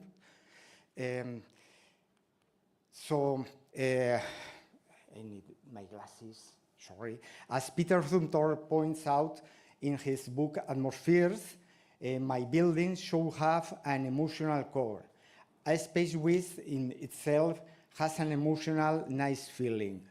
This is the same goal that Chida found in his project for Timanjaya Mountain. He created a big hole, a big void inside the mountain to move people, to get emotionally and spiritually sensations. Using this same project, I'm sorry for the picture because it's not enough light, but it's very emotive space of this project. Using this project, we can talk about the main parameters that affect to the spatial perception, as the geometry, the proportions of the space. This is a huge space. It's an enormous space excavated in the mountain. The lighting, of course, in this project, the light is from the top of the mountain to connect the visitors with the sky, to connect with the spirituality, and of course the materials, as we are talking about the wood is a natural and warmed material. In this case, all is stone, carved stone. Other case, when Kubrick used all these parameters to create the film, the main film of The Shining, the boy, sorry for the picture, the boy running along the corridor of the hotel with the geometrical carpet, with the small corridor, the artificial lights the music, even the point of view of the camera, to create an stressing space and to get emotions and scare emotion. So there is a very interesting case in the group of sculptures designed by Richard Serra for the Museum of Bilbao in the Guggenheim of Bilbao. They are a group of sculptures made by sheets, massive sheets of steel. It's impossible to understand the sculptures walking only around the sculptures. Visitors have to walk into the sculptures, the tiled sheets and the slope, the different ways, even produce different balance of the visitors. So we can say that the architecture is understood with the whole body, not just with the eyes. It's a sentence from Palasma. So among the many parameters that influence spatial perception, like color or light, today we will focus on how the structure conform the space. If we start with the flat ceiling, which are the more common, we realize that the uniformity introduces an horizontal order that emphasizes continuity and rationality. The feelings they create depend largely on high and light. A high ceiling with generous natural light conveys openness and lightness, as we can see in the crown hall of Mies van der Rohe. When we don't have natural light and we have a low height, we feel a kind of oppression, so we need to add artificial light. Another way to use the structure is that the structure that we find, like here, that we have this beautiful shape, and we can play with that to make the order and to play with the perception. When we have this linear structure, like we can say here, we focus on the direction, so that can even change perception of the size. It can lie about the real shape of the architecture. And we play with the shadows, with the light, focusing the gaze of the user wherever we want to focus. When we have two directions, in opposite, we create a regular order which we can create a kind of feeling of peace, of order. Both cases, when we have this exposed structure, they are very good for sound. So if we use also natural materials like wood, we can create a very nice acoustic ambience, atmosphere, which is very good for concerts or for conference. And perhaps the most powerful examples of spatial perception are vaulted or domed space. The most symbolic that we all know is the Pantheon in Rome. The dome is more than 43 meters. It's not only a challenge, like structurally to maintain, but also create a unified, monumental space that inspires sublimity and contemplation. Visitors feel small in this ambience, which is the purpose of the creator, to feel the smaller, how small we are in comparison to the universe or God. And of course, the oculus permits the space play with the light. The perception is completely different if we are in a sunny day or in a dark day, in the morning or in the afternoon. And also the sound. This vault has a special sound who permit the user to feel the sublimity of the humanity. In contemporary architecture, we see some kind of reinterpretation of these spaces. We have the ribbed domes of Santiago Calatrava, such the Oculus in New York, and also the Agora in Valencia. We have an example. The ribs beams create this space, which is huge, and with the light creates a really special atmosphere. I don't know if you have been in one of these spaces. You can come to Valencia to visit one. But it can even create a kind of disorientation, and some users had said that they don't feel such well in that space. You can feel a little bit disorientated. Yeah. So in short, architecture should be conceived as a perceptive device, able to speak directly to our senses and influence our well-being. As architects and designers, we must ask if which emotions should we evoke with our architecture. It should be maybe concentration, if we need to be in a classroom. It should be reduce the stress if you are in a hospital, in a waiting room, wherever. But you should ask about these questions, because spatial perception is not merely visual. It engages all senses. Spatial configuration works like a language, communicating sensations and emotions. Understanding these effects is essential for designing buildings that are not only technically functional, but also enriching for human experience.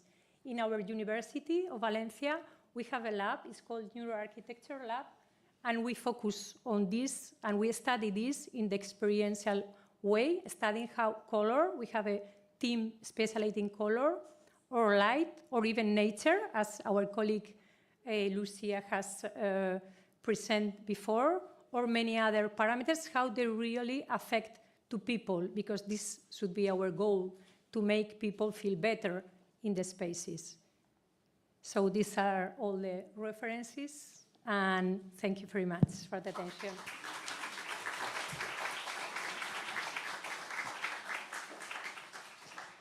Hvala lepa, ali kot bi rekli Španci, muchas gracias por su presentación. And now we are going to Italy. Yes, from Spain to Italy. We are really curious to hear the contribution, the presentation of Elena Rause. She's coming from Isia Roma Design Pordenone, Italy, Italia. Per favore. Per favore, per favore. Prego. So thank you so much, everybody. First of all, I want to express my grateful to be here, to be invited today. I also want to send you the greetings of my mentor, Giuseppe Marinelli, that is not here today. So we are very, very happy to be here. Thank you so much. So first of all, I want to change a little bit the topic. So we have talked a lot about architecture, but now we will go very deep into materials. So I am a designer, but also a professor in materials. So what I teach to my students is that every waste that surrounds us could be something valuable to create a new material. So from waste to resources. So the Anthropocene, we start from the scenario of the Anthropocene, that is the era that we are living in, has been defined by a significant impact on global ecological cycles, from deforestation to massive resources extraction. And right now we are transitioning from the Anthropocene to the post-Anthropocene. The post-Anthropocene, it's a different approach where we have to rebalance the relationship that we have with the environment. So in this scenario, we have to shift the position of material and material design as part of sustainable innovation. And material design could help us to rethink how we source, process, and give life to new materials. in this scenario, urban mining is a concept, a very interesting concept. So we have seen cities right now, a place to live in, but we can think cities as reservoirs of raw materials. So demolition debris, obsolete furniture, discard goods are not simply waste, but can represent untapped resources. Among this scenario, wood is particularly valued. Let's think about the 40% of bulky municipal waste in Europe is made of wood. So a lot of wood are like thrown away. Why? It's a waste of material. And to appreciate why wood is so valuable, we need to consider the material composition. So wood is a natural composite made of cellulose, hemicellulose, and lignin. So this component gives, of course, a remarkable combination of strength, light, and workability. However, wood is also an organic material, so which means that can degrade biologically quite fast, and that's why we have so many waste of wood. But wood is also more than its technical properties. Wood has also experiential qualities. So those qualities shape how we perceive and interact with the wood. So the concept of material experience that you are looking into, it's a new field of material design that considers that every material has 3 dimensions: the technical one, the sensory one, and the symbolic one.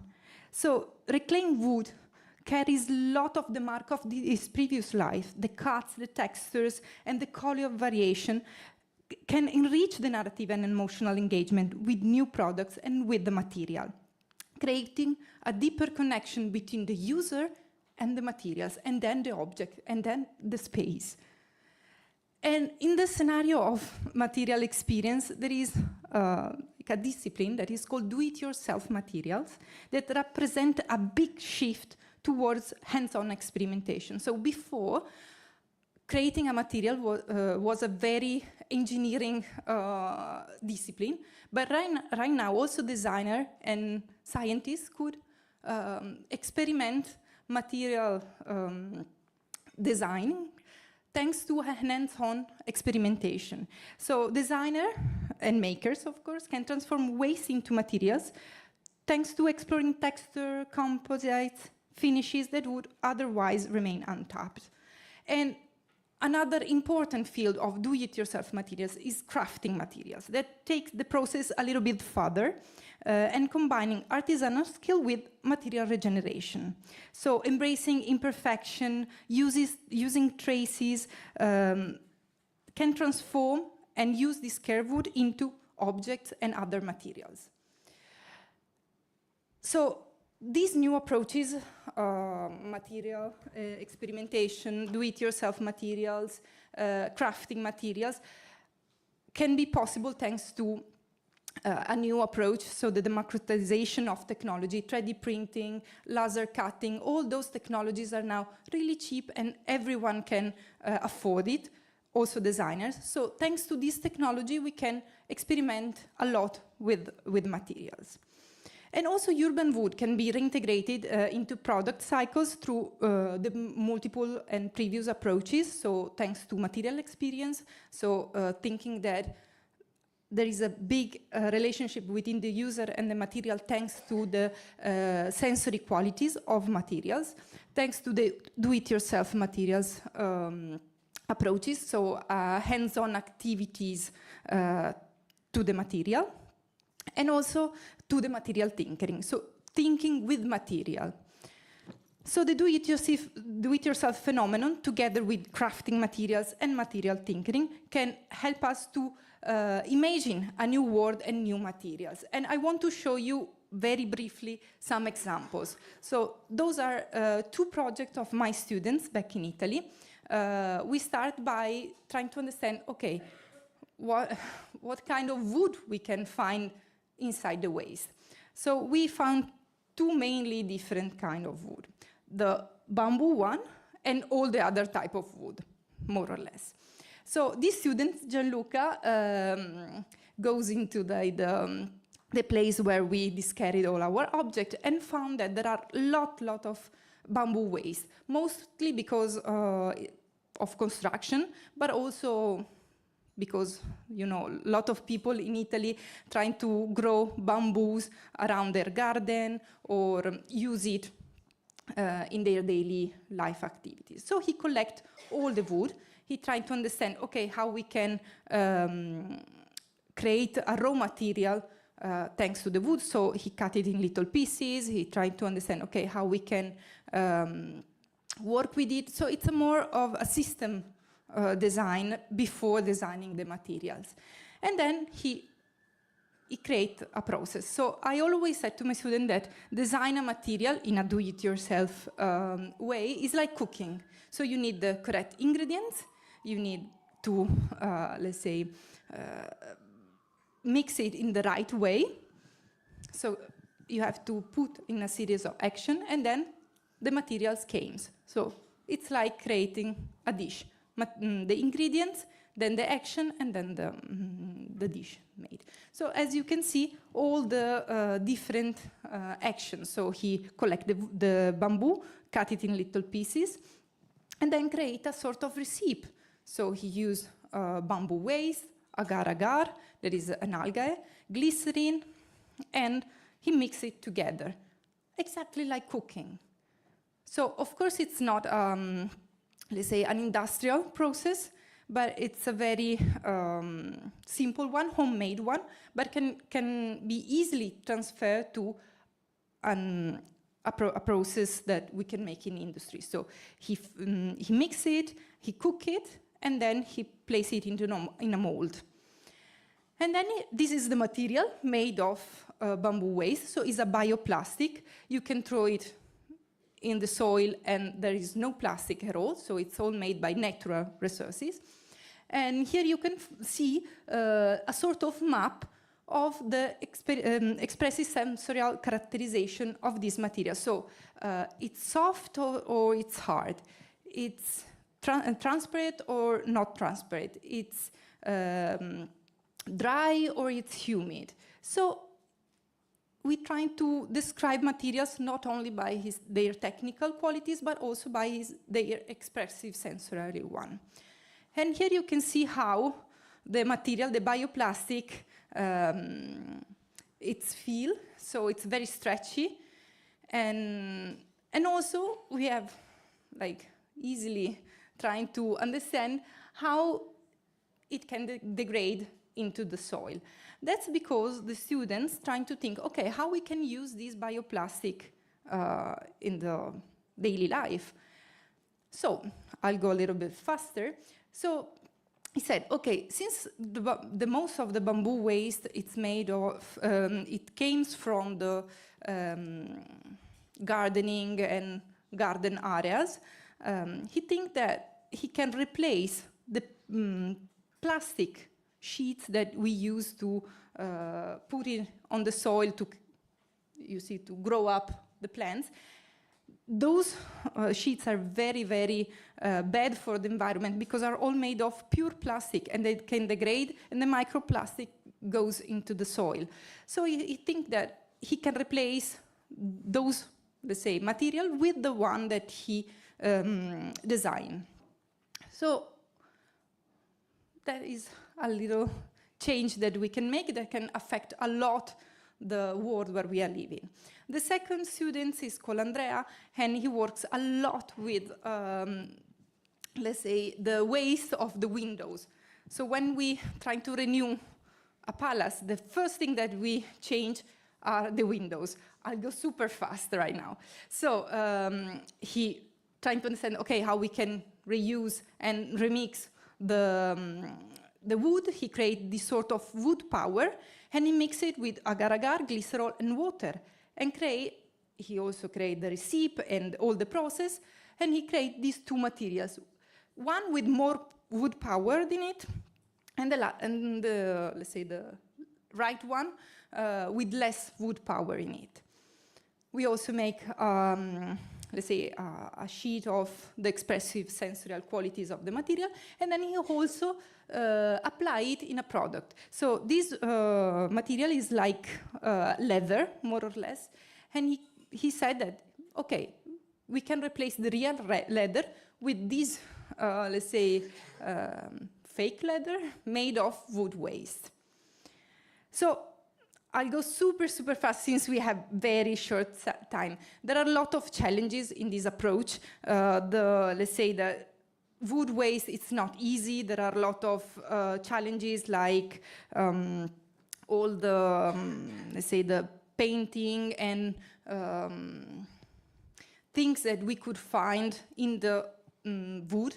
Most of them are also very harmful for our health, but it's very promising because we can really imagine a new way to conceive material and a new way to approach material in a sustainable way.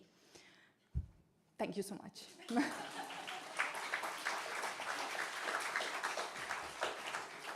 Thank you. It was really great, very practical, very innovative.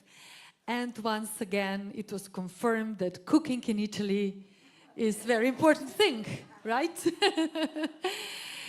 So now a design talk is ahead of us, finally. We are having two hosts and we are having very interesting title, Between Science and Art. And the hosts of the first design talk are Professor Joko Muratowski. He is somewhere. Professor is just taking a walk outside. I was announcing you as a host of the first design talk, so please come here. Another round of applause for Joko. And of course, his colleague will be, as a host, as a moderator, will be Arbresha Ibrahimi. Please be welcome, and I don't know, do you want that I announce the participants, or yes? Okay. So the participants of the first design talk entitled Between Science and Art are architect Takehiko Iseki, please. Professor coming from Belgrade, Dragan Čalović. And also from Belgrade, we are pleased to meet her again, Professor Dušanka Komnenić.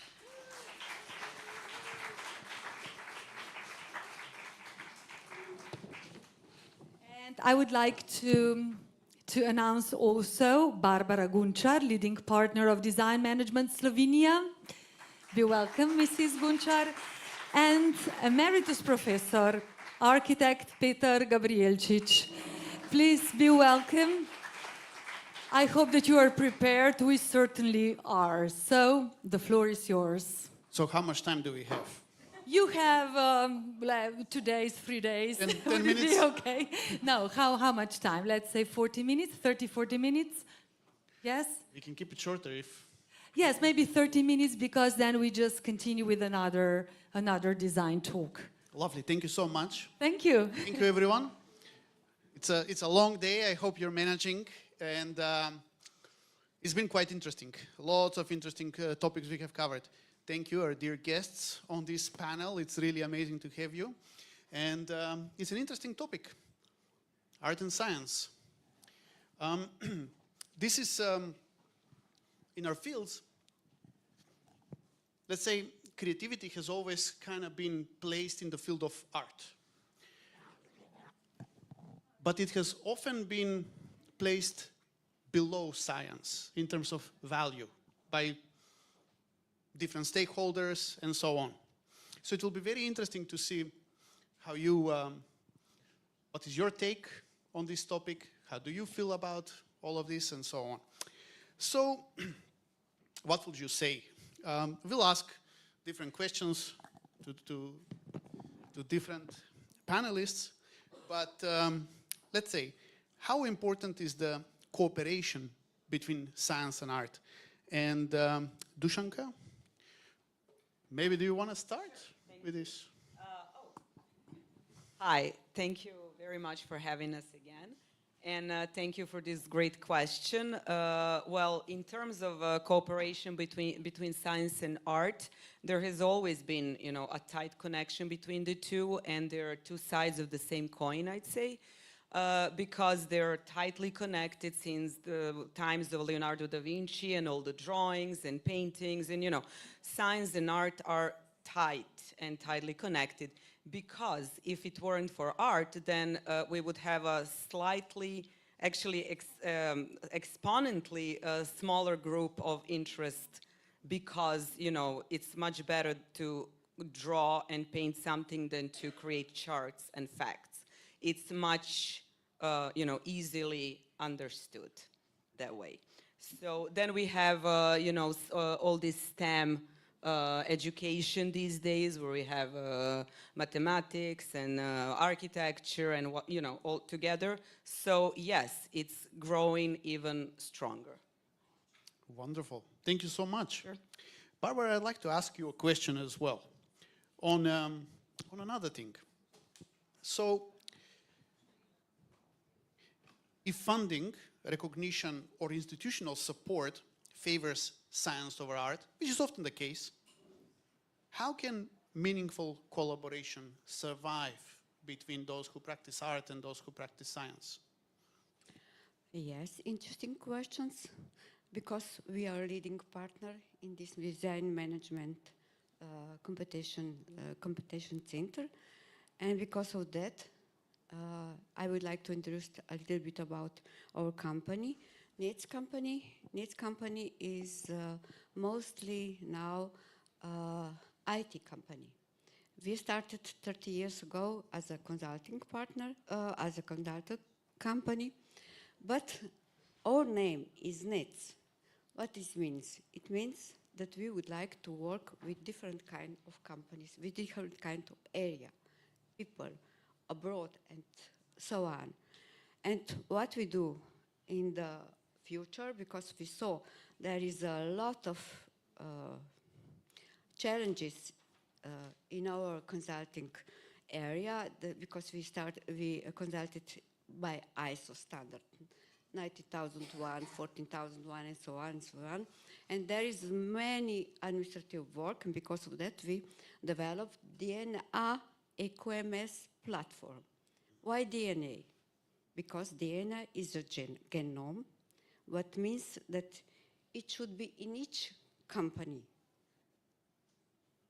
It means it should be in education company. We already have references in alma mater. We have references in industry, for example, in pharmaceutical companies, and so on and so on. And what I wanted to say, that now in our competence center, we would like to join these two parts together. It means that these two parts must be essential for holistic understanding. Okay? Yeah. What will be the main obstacle that you see in achieving this? It's not easy to introduce this topic to each company in Slovenia, because they all have a lot to do, a lot of work. Where someone already have time, then this company is very good. It means that it's nice to work with them, but we try. Yeah. Thank you for that. Peter, I'd like to ask you something as well now, if you don't mind. For the past couple of days, you were a great advocate for research, and especially using research in the creative process. How do you see the methodology of science? Hypothesis, testing, iteration, paralleling or differing from the artistic process? Well, I am working on two sides all the time. I'm a researcher. Yes. And I'm also artist, like architect. So I'm very familiar, personally, with both kinds of research. And through the years, I recognize that there are not any differences. Okay, we are not talking about the, how to say, common works, which is routine. But we are talking about the people who have a passion for Eureka, to find something really new. It's the same for the searchers and for the artist.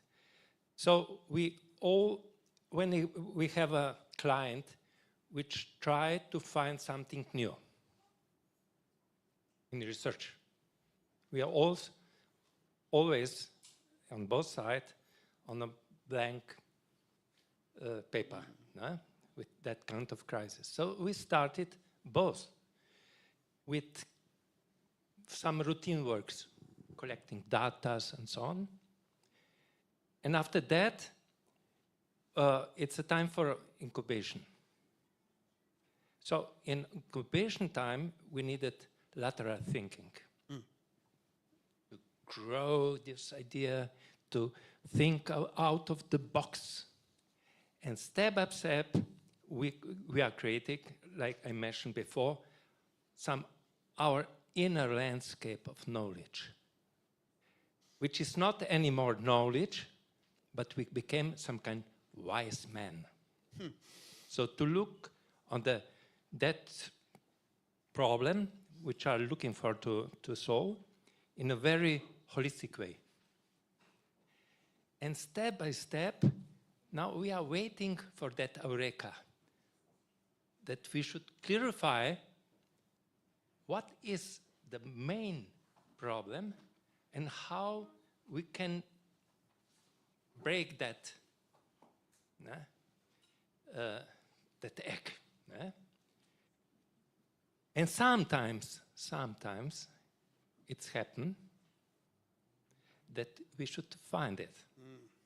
You know, it's like miners of gold.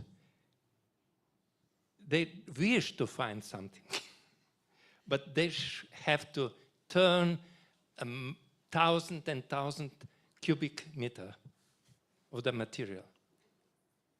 And I think this is the common, and after that, all the dissemination of it, critics to it, is the same. But the fact is that the new, new idea is just idea. So this is a starting point on both sides for really research in art and research in science. Yeah, I appreciate that. And it's interesting because it takes a certain level of maturity to get to think in that way, which is very difficult when you're starting. When you're a student, let's say, just starting, it takes some time.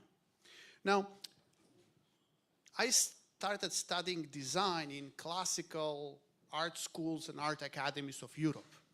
Research back then was a non-existing term. It was like, that's none of your job, pretty much what the teachers, professors used to tell me back then.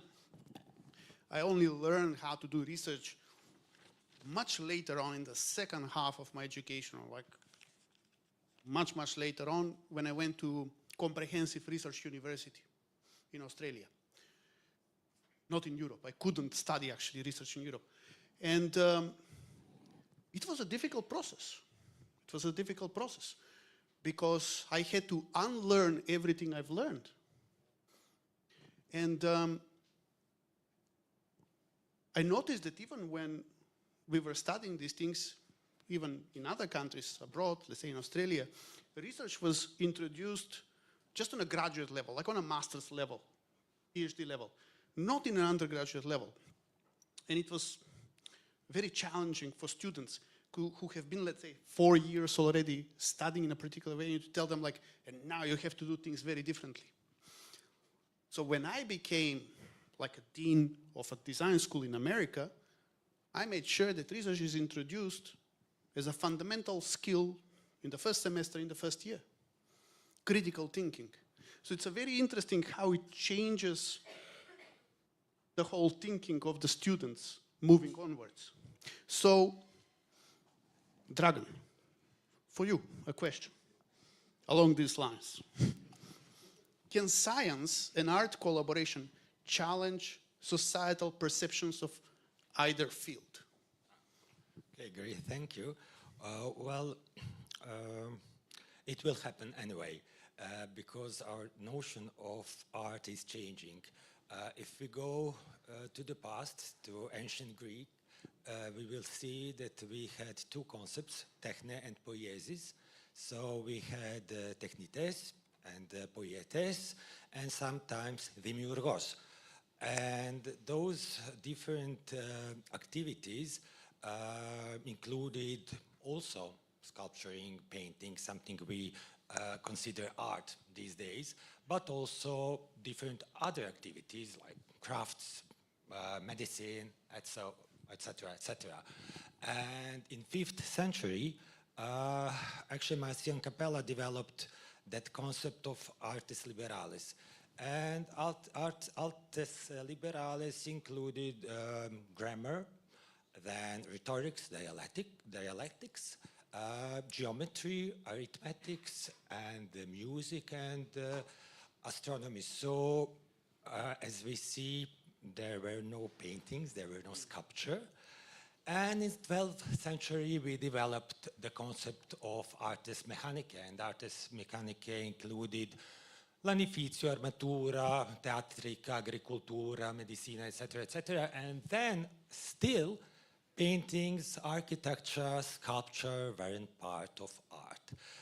In 16th century, Giorgio Vasari developed a concept of arte del disegno, and then we started to consider visual arts, architecture, painting, sculpture as a part of artistic community.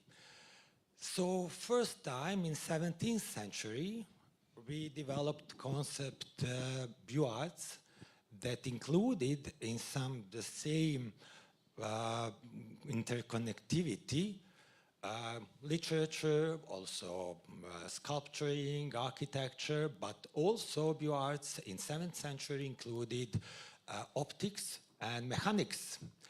And only from 18th century, we started to develop our modern concept of art. So what we now consider arts is concept that is old only 300 years, around 300 years.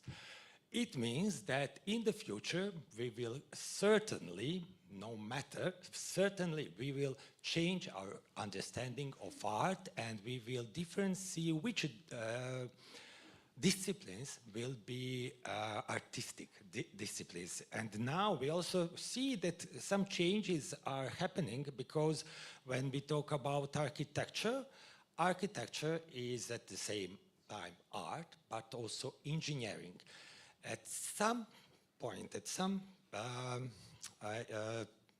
moment, architects will be forced to decide whether they want to be artists or engineers. Also, industrial designers.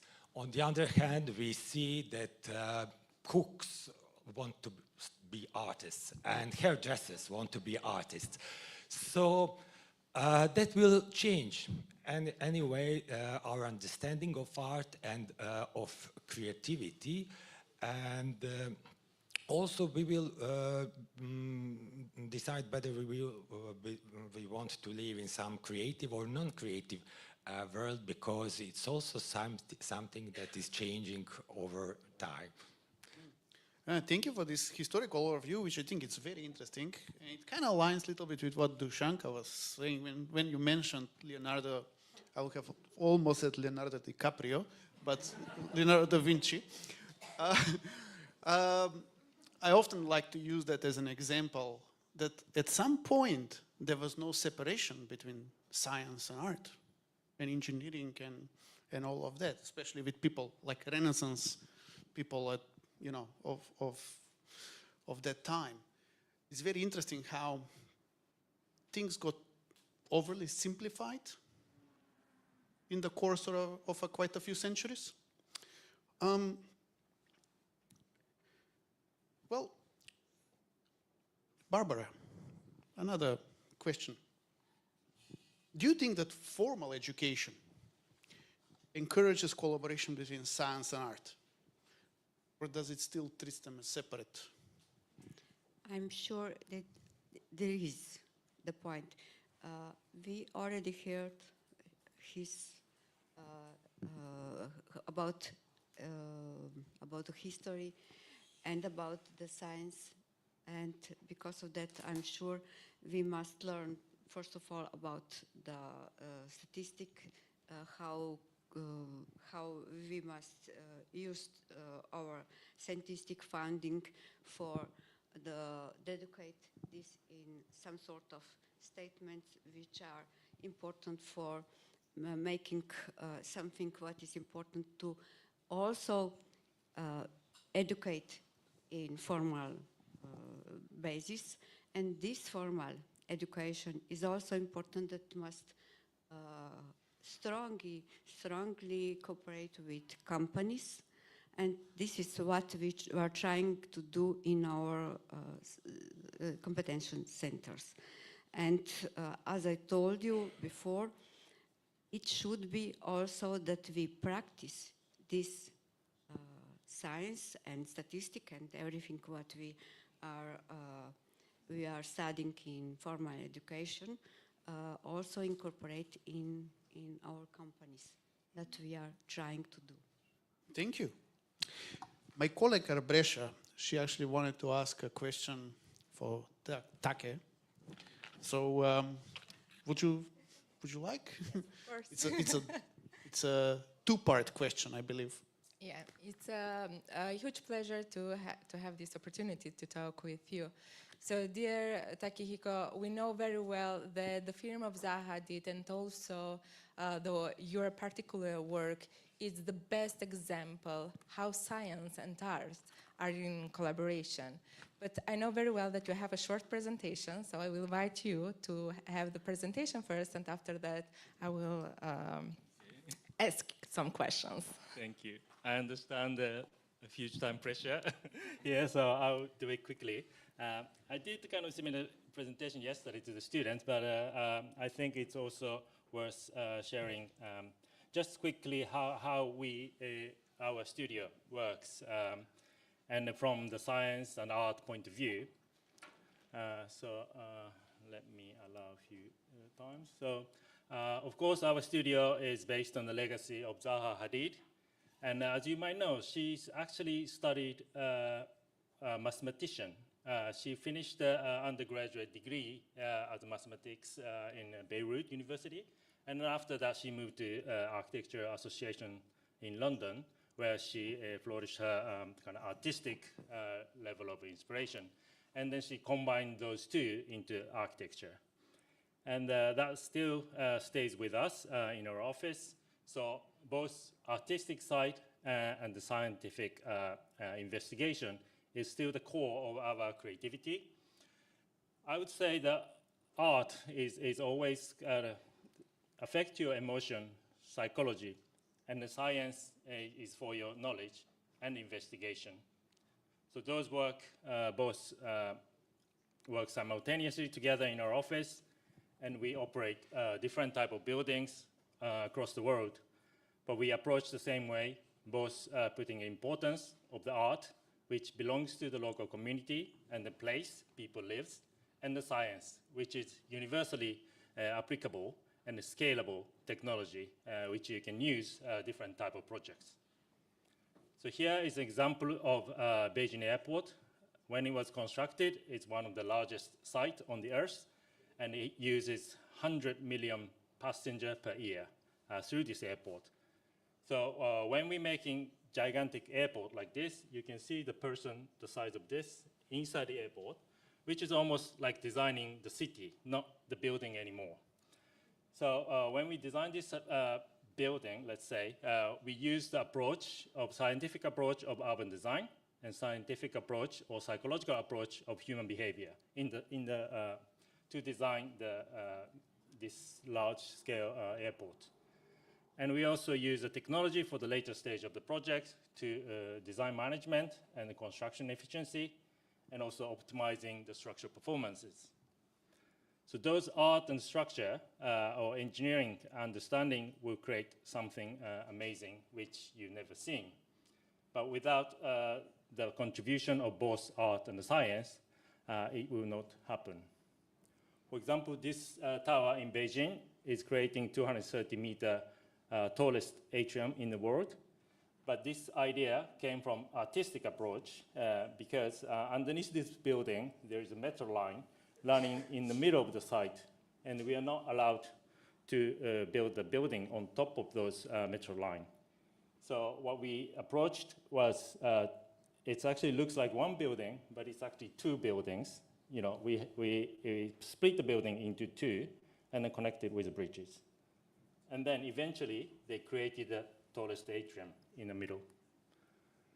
So artistic creativity, creativity again, we approach architecture not only through the model and the plan, but also with the paintings and the sculptural forms. So our work often exhibited in an art museum in the world. But at the same time, we have a very strong internal scientific specialist team working closely with our design team. So, for example, this team, Zaha Code, is looking at the digital fabrication, 3D printing, and the laser cutting technologies. Zaha AI team is looking at the human behavior inside the building. Sustainability team looking at the performance of the building within certain place in the world. And then lastly, VR and Metaverse team is looking at the digital space, not only the physical space. We have a huge kind of accumulated knowledge how people behave in the real world, but also the virtual world. So putting those together, we have some project. Often we test it into the smaller scale of the building, almost like a prototype projects. So this one is 3D printed bridge in Venice. So it was inspired by the traditional stone bridge in the middle of the Venice. And we tried to use the latest technology to replicate the performance, structural performance of the bridge by using the latest technology and materials. So through the idea of structural analysis and then form finding technologies, we know, using those technology, we know exactly where the structural force is coming into each member of the bridges. So each members are small pieces put in together, shipped by the boat, because the site was in Venice. You will not be able to construct on site, so we created these each members outside, and they brought into the site by ship. But also, this 3D printed material has got a hollow section inside, because we want to reduce the use of concrete material. So this bridge is much lighter, performance-wise it's much more optimized, and we reduce the amount of material we use, and this bridge is whole recyclable. So we use the same technology, for example, for this case, in a large-scale master plan in China. It's more than 1 million square meter master plan. Here we use AI and computational technology together with the gaming technology. So we actually created a virtual space while we were designing, and let our staff go into those virtual space, explore into the city, virtual city, and we track the behavioral response of each people. And we took the sample of more than 150 people in our office, and then we use those collected data to determine which type of master plan works better. And for example, this animation shows different variety of spatial configuration. It's more than 2,000 steps we tested, which also going through different iteration through the AI and algorithmic design to help us to identify which type of shape works best. So those kind of technological contribution will give us a firm understanding of our inspirational ideas and take us to the further, to the better projects. So we use the technologies at early stage as also the source of inspiration, but also later stage of the project, we use the technology to make the construction easier and the fabrication more efficiently, and smoothen the workflow of the entire project, particularly in this large-scale project. But what I want to say here is, although we put art and technology both important, but I think art is often neglected in the modern society, and people are looking for always the efficiency and the cost efficiency and structure efficiency. But also, I would like to emphasize the artistic part and emotional part of the city is essential to create a public space, and which often neglected in the recent architecture development. So this one, we showcase a bit of video about the AI and the metaverse space. And we strongly use AI in our office for the last 5 years. And those creation through the AI is now starts to slowly integrate it into our office. So of course, AI can be used at an early stage. But this project also, we use a gaming space, working with Epic Games, which is a developer of the Fortnite. So we're creating the virtual space again, but it's not only for architects, but also the users can go into these virtual spaces. Yeah. Okay. Yes. So in the end, again, when we want to create a city, we want the city to be beautiful, not only functional. So we want the city for the people to relax and emotionally relieved and safe. So that's all of those inspirations should come from artistic inspiration from each individuals. And I really want to encourage not only the students, but each professionals, what is your artistic kind of inspiration could put into the future projects. Thank you very much. Thank you very much for the presentation, and somehow it answered all our questions, but at the end, just one question in general. So according to you, is the value of art in science more practical or conceptual? And how this integration of science and art can generate the moral and ethic in design? Again, we have more clear distinguishment between art and science. I think the technology is something continuously changing. So you have to keep chasing what's a new technology, what's changing the environment around you. But art and emotion is something I believe it doesn't change or it lasts longer. And also the sense of beauty, sense of relaxation, those values will not change so instantly. So it's a different kind of way of looking those two qualities, and then they find a way to best combine those two together into the project. Thank you. Thank you for that. So that was a really good example of putting science and art in practice. So thanks for that. Now, we're a bit of a short on time and all that. I actually had way more questions to ask originally, but we will be wrapping up, and I would like to ask now for any final thoughts and comments on this thing. Peter, do you have any brief final closing comment on this topic? Yeah, it's interesting that in last years I came feeling that even some how to say economists, which are king of today's world, because the profit is the final aim of everything, recognize that so-called beauty, ambience, Stimmung, it's something important, because people who share their spaces are more happy, more free, more productive. And therefore, this beauty is not just an aesthetic category, but it's also economic. Very good. That's perfect. Thank you for for chance that. for us. Yes, thank you for that. That's a good closing. Dragan, how about you? Okay, great, thank you. Well, we were talking a lot about creativity, and just one short digression, because our notion of creativity originates from concept creatio ex nihilo, which is a really old concept and which is connected to Judeo-Christian way of God's production. Actually, Judeo-Christian God create or product not from some pre-existing material, but only from his mind and his word, from nothing, creatio ex nihilo, actually production from nothing. So Judeo-Christian God says, let's be light, and we have light. And he said, let's be sky, and there is a sky. So at the beginning, only God was creative, and people were not connected their work to creativity, and the people, or only, actually humans, were not ever taught that what they do is creative.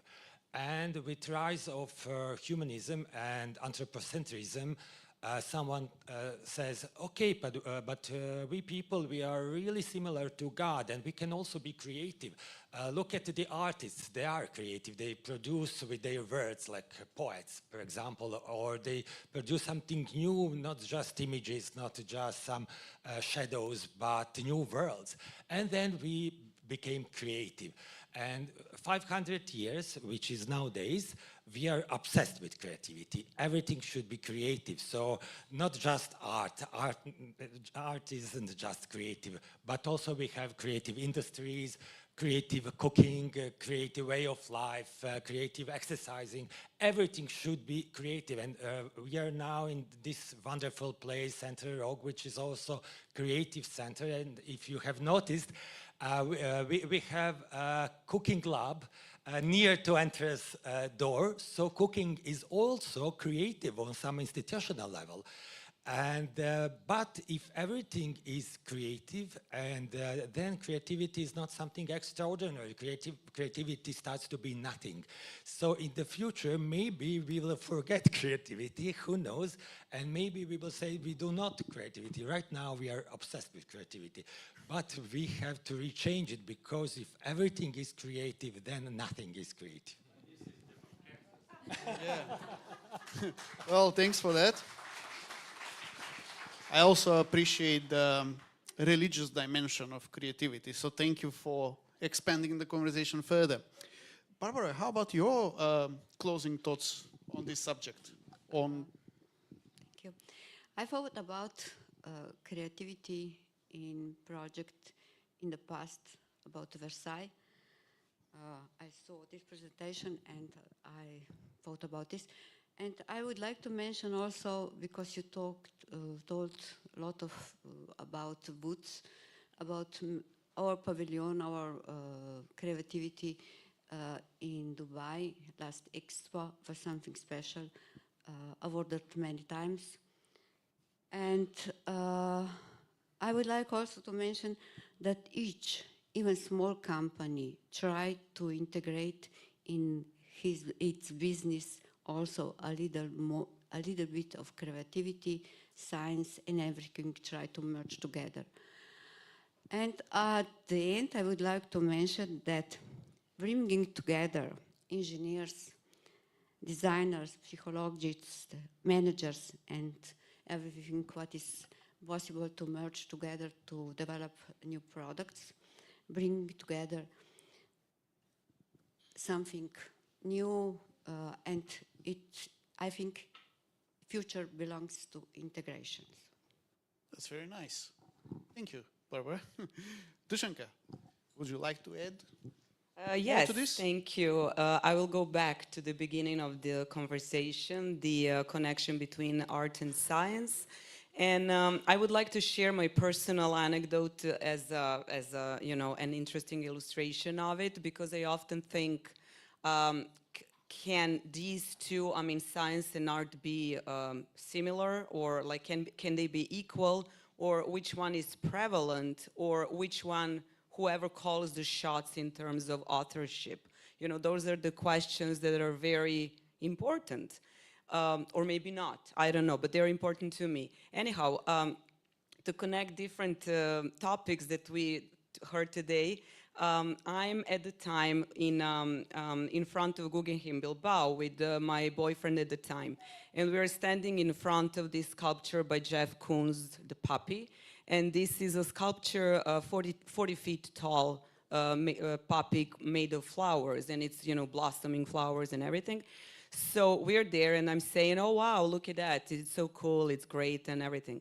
And this boyfriend, I mean, ex-boyfriend, obviously, of mine, goes... Thanks for clarifying that. He goes, oh my God, Dushanka, you're so naive. I mean, how can you call this art even remotely? You know, it's obviously there is an army of engineers behind this project. Like, you know, what do you think? This Jeff Koons of yours thought of all this drainage system and soil and, you know, stainless steel construction, irrigation system and whatnot. And I'm like, okay, you know, but do you think we would be looking at the pipes if it weren't for Jeff Koons? And of course, you know, we wouldn't be looking at anything if it wasn't for an artist. And of course, you know, this discussion started an avalanche of issues of the same sort, hence ex-boyfriend. Anyhow, you know, I never admitted it at the time, but he had valid points. So, you know, who calls the shots? And why do we not know about the engineers in the project of the puppy? We know only of Jeff Koons, and it's his sculpture. But behind the sculpture, you know, there is an army of engineers, obviously. And so, you know, it started, I mean, it's still lingering in my mind. I mean, the question and the prevalence of the disciplines. So I think that there's, you know, economy behind it, and whoever finances the project calls the shots in terms of authorship. Is it fair? Is it not? I don't know. But yeah, I'm gonna leave it at that. No, thank you. This is a very interesting example. It's quite a distinct phenomenon of late 20th century contemporary arts, where artists are pretty much becoming just coordinators, while their whole army of specialists of other kinds actually doing the work. So it's been always been pondering about, is that really art? What is art? And all that. So very interesting example. Thanks for sharing that little anecdote. Takahiko, any last words to close yes. for today? Okay. The panel. I think Ljubljana is, as I said, amazingly beautiful city. You live in a gem in Europe. So probably the students will not notice the value of living in this beautiful city with history and art and culture. I can guarantee, because I travel all over the world, you know, your city is amazing. And then, as I said, the art and beauty is really fragile. It can be destroyed very quickly. So please appreciate the value of your city and enjoy your study. Oh, very nice, very nice. Well, thank you all. Brescia, do you want to add any final thoughts as we wrap up? First of all, now I understand why it's your ex, so we don't need to complain about that. It's a huge pleasure, and this topic I have a lot to discuss, especially in our profession. So let's be this the start point of the integration of art and science in our daily work. Thank you, and thank you as well for your attention. Hvala lepa. Thank you so very much.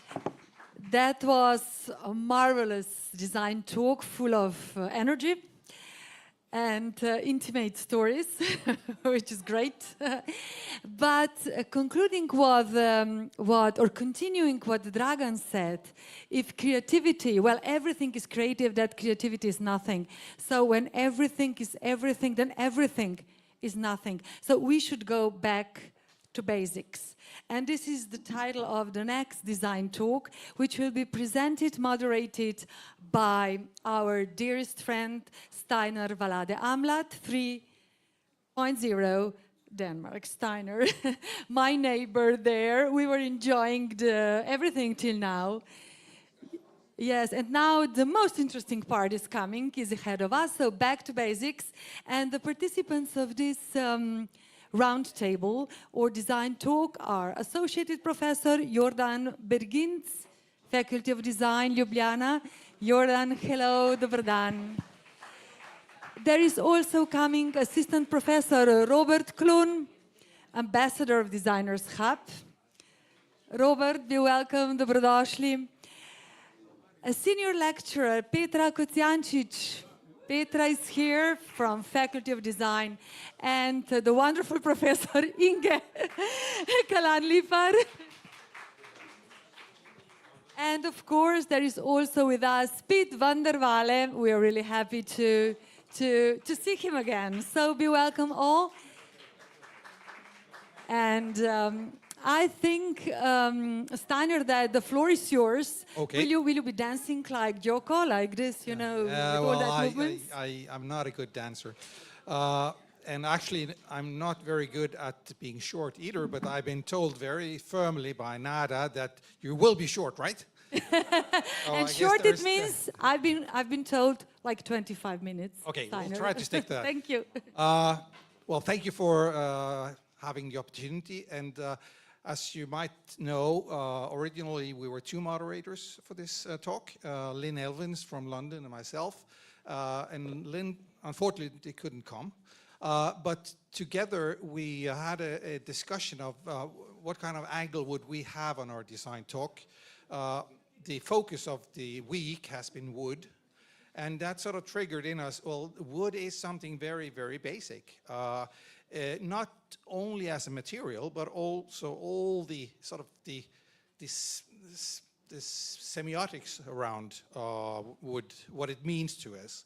So we thought, okay, perhaps we'll end this talk today by saying, what about trying not to look back, but look into the history of design and into the history of materials, and perhaps also letting ourselves be inspired by the past and by the basics. As you know, as design students, there are hundreds of different takes on what design is, but there are three very fundamentally different approaches. Scholarly, there is the typical Herbert Simon, design is to change something into something better. And then there's Donald Schoen, he says it's a way of exploring.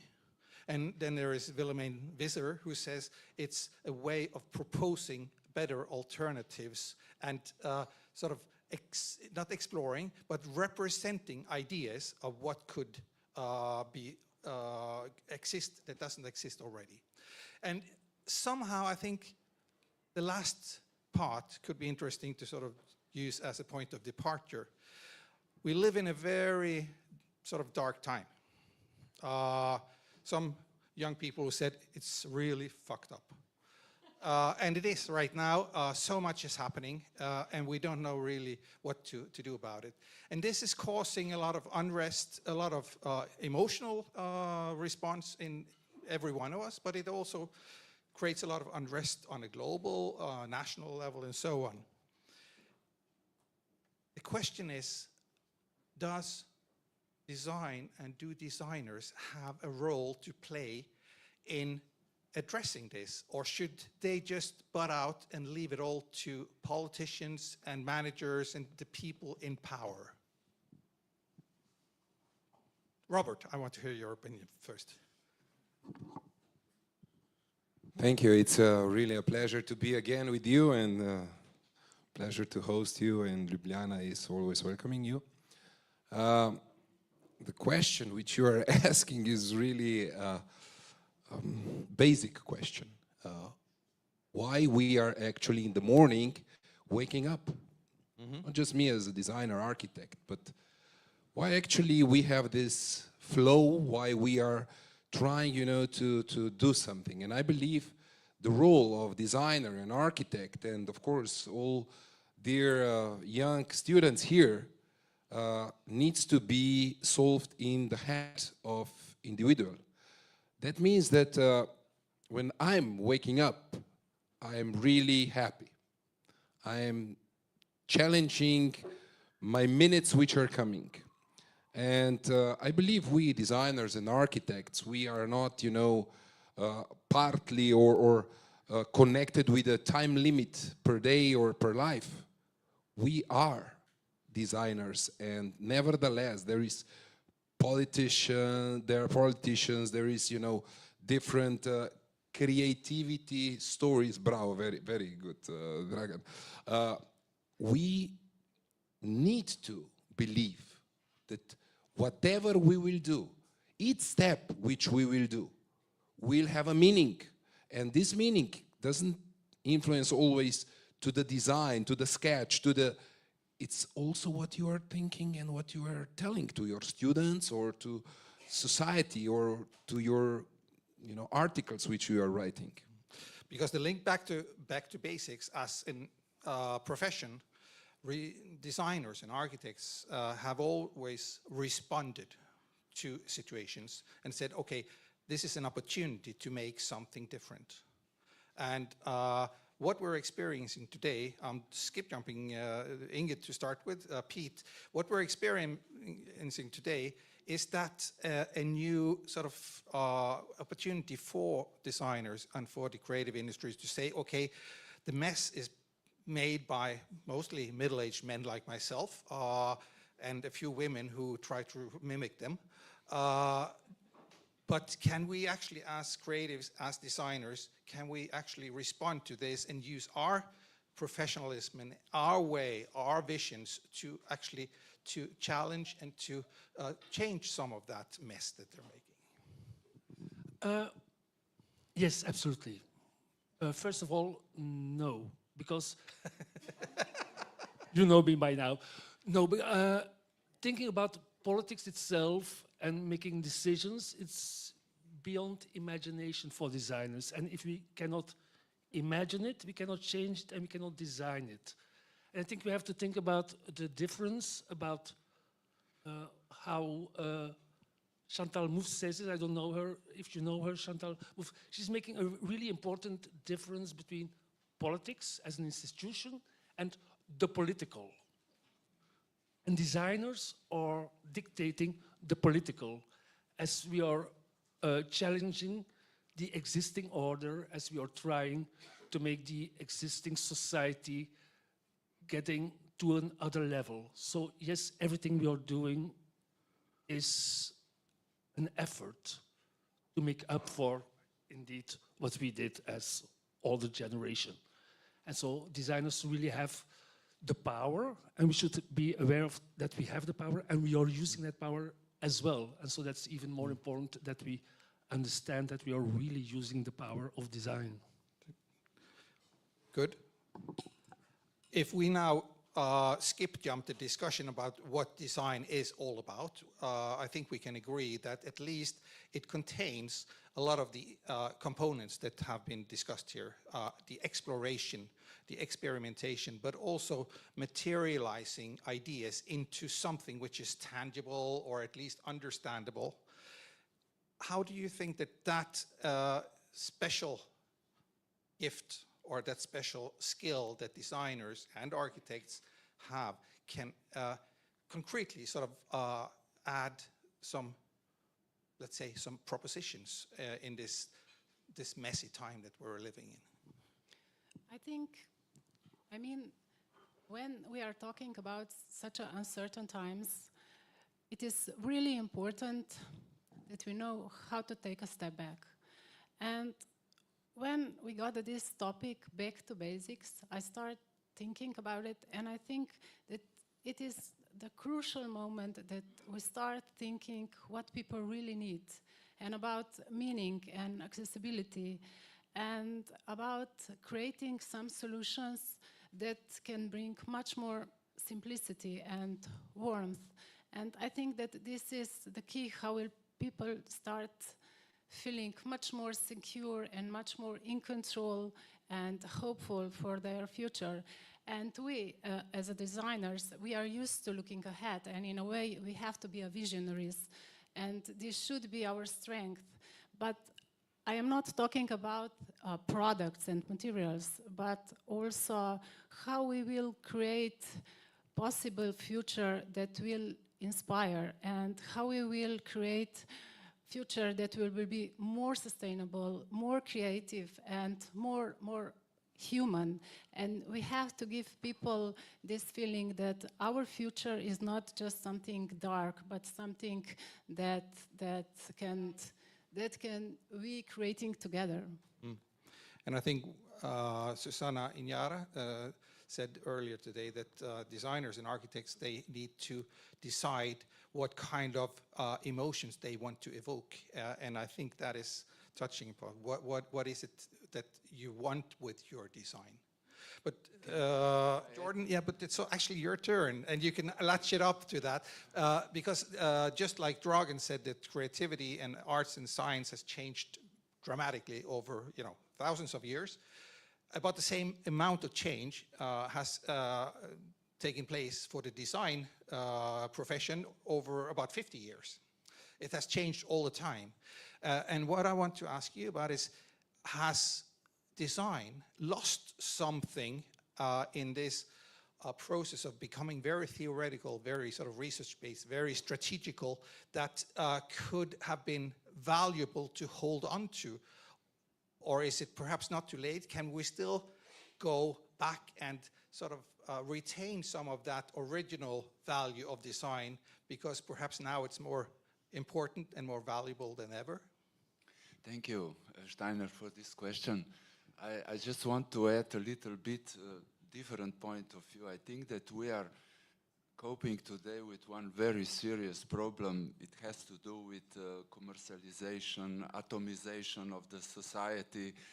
So Western country problems, you know, Western mindset problems. And I think that we cannot easily compare nowadays with the history, you know, when I remember when I was young, you know, the typical design was just the area of some marketing and design agencies, you know, and we had no clue, you know, from which part of the design we should talk with them, you know, the designers, artists, etc. But today we cope with the young generation who are all designers. Actually, they are daily level at 6-7 hours on TikTok, on the Instagram, on all social media, and they do learn, you know, from the social media what's going on. And I think that we can break this type of atomization of mindset in a way to put to the young generation much more social empathy and human-centered values, you know. You know what's going on a broader way, global way, Trump against Mr. Putin, and European Union policy, which has no the right direction, you know, like a soft way. And I think that in this way, the winners could be only human values, you know. So we need to come out and say, let's try to design better our social community, let's say communication. Let's put more effort on, let's say, human-centered products, you know, durability, everything what is connected with European Commission DGs strategies, you know, need to be engaged in our daily way of thinking, you know. And at the end of the day, what you're saying is that some of the original values of design should be sort of dusted off and become more prominent in the design discourse? Yes, for sure. I mean, especially we are here, you know, to convince the other side, the business side, which are manufacturing on daily level, full of material, you know, that we are this over-consummation, it's a big issue, you know, and our students need to know a little bit more how to keep your product, you know, for a long term, and not to change your textile clothes on monthly level, you know, and buy many new products, but try to think in more sustainable way if you want to keep this world, you know, secure and safe, you know, and for the next generation. So I think we do have a lot of things to do in the future. And if we agree on one of the many, many different sort of takes on what design is, to materialize ideas and values into tangible products or experiences or services, what kind of values is it then, Inge, that we should try to perhaps go back and see if we could reinstall and revitalize, because we must have lost something in this trajectory of changing as we have? Thank you. I think I'm here in this audience, maybe the oldest one. And so I can tell you that, of course, I'm remembering often my grandparents, as you said before, because the value that they have, generations likely cherished, And one of I would like to see returned is respect for materials and the time invested in labor and ethos of durability born out of necessity. So as Jordan, you said before, probably we should change our minds and go a little bit back, even though artificial intelligence is working with us. And I think we should use a little more empathy on past terms and not buy everything that is produced. But of course, this is marketing, this is global changes, and probably we should respect the view that, for example, my grandparents, they were fashion designers and tailors, and they produced for each person, for each customer, individual part of dressing. And this main point was that this should last, to be repaired, and to be passed, not to be passed down. It should be a part of heritage, and rather than disposable. And an item wasn't replaceable at the first sign of the failure. And I think I, as an architect and a little bit of teacher as well and designer, probably we should teach not to buy every piece in a month, you said, maybe, or in a week. But maybe we should repair something as well as the furniture as there as the buildings. And I think the problem in architect all around the world with the buildings will be what to do with these skyscrapers that are all around the world that are becoming old. What about, for example, I don't know, Wrigley's skyscraper in Chicago? They must rebuild it, they must renew it, and I think it will go all around. And I think it's really important to teach our students how to renew the old buildings, not to build everything from the beginning, as well for our clothes. And I think we should use more empathy to be more, I think, more familiar, more personal, not so, let's say, so everything is now about the money and this really turbulent times, commercial, yes, thank you. And I think it's really, we should talk to each other, we should feel each other, not because you see the world is really nowadays, it's really horrible for many, many children and people as well, all around. So I think we must go a little back and... So there is something in our legacy, in our heritage that we are not exploiting to the extent that we could as architects and designers? I'm sure. One more thing about values. I think that we are losing value of patience and long-term value. I mean, our grandparents and even our parents knew how to appreciate time. And I mean, time invested in money, in projects, products, in relationships, or even work. But what about us? How we are living today? We are living really fast and short-term, and there are so many happening, and there are negative information from everywhere.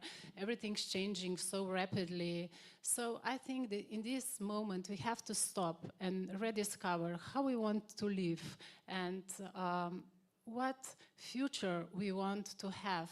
And I think that we have to take a step back. So it's not a matter of going backwards, but it's a matter of finding out what can we take out from the past that can inspire a better future. Exactly. And if we talk about materials and materialism, is that one of the things that we might be losing because everything is becoming digital? What about artificial intelligence? How can designers balance that with emotional intelligence? How do you work with that, for example, as an architect in new buildings, new furniture? I'm listening this talk, and it is like 40 years ago when my parents were, you know, telling me, this is not good, this is not good, this is not good, everything is bad. But honestly, today we live the healthiest life, the most sophisticated life, everything is so arranged. We have solution for everything. Day is bright, day is not dark. Yes, of course we have problems. Also, 1,000 years ago they had a problem with a buffalo. 50 years ago, I don't know, with some other story. But still, we are here like, you know, old people and arguing and this is not good, we have too much commercial. This is life. Life is changing and we need to catch it. I have the privilege, I can intervene and say, but But it's always. There are problems which were caused by nature and by, you know, lack of solutions. Isn't it also true that many of the problems that we face today are caused by ourselves and our ways of not understanding the limitations of progress? How do you know when there is a dark if you don't have a light? That's true. How do you know you have a problem if everything is okay? But I just know that look, in Denmark... I came last week from Saudi Arabia. Oh, yeah. My colleague said that here we are living in heaven, and we are, honestly. Most beautiful life, wherever you are traveling. From Maldives to, I don't know, Thailand, to Saudi Arabia, to Japan, to wherever you go, here is the best place to live, but not to work. Because if you would like to work hard, here people are lazy more and more. This is changing. This is really changing. But 50 years ago, it was different. Last week, I read that in Denmark, where I come from, today, 25% of all kids under 15 have a diagnosis of ADHD or autism or stress or just anxiety. That is not natural. Correct. But this is not an issue of the designer. This is an issue of the well, family. Okay, good. Because that's basically what I'm asking is, could that also be because of design not taking on that responsibility of balancing? Pete, I would like you to... It's a difficult one. Of course, it was our mistake, of course, and for me, also, it's going too fast, and I think also for the youth, it's going too fast. As Ilya Leonard Pfeiffer would say, we should know the subtle art of doing nothing, and that's something we cannot do any longer. We cannot sit somewhere, enjoy the moment for 10 minutes without touching our cell phone. It's impossible for us. We totally forgot how to do that. We totally forgot how to look at the design and admire it and just say, that's something nice. And that's it. For 10 minutes, we are not able to do that. And in 5 seconds, we see another design on TikTok and we want something else. And there we go again. And 2 minutes later, we are buying a third one. And it never stops. And just stopping, as Pfeiffer would say, il faut cultiver son jardin. It means you have a nice garden, maintain it well, and it will flower, and be happy with it. Enjoy the moment, and that's something we really lost. And we keep on designing without enjoying the result of our design. But I think that resonates with what you're saying as well. And since we do have short time, I'm looking at Narana. I just have one question for all of you, and that is, since wood has been the theme, or is the theme this week,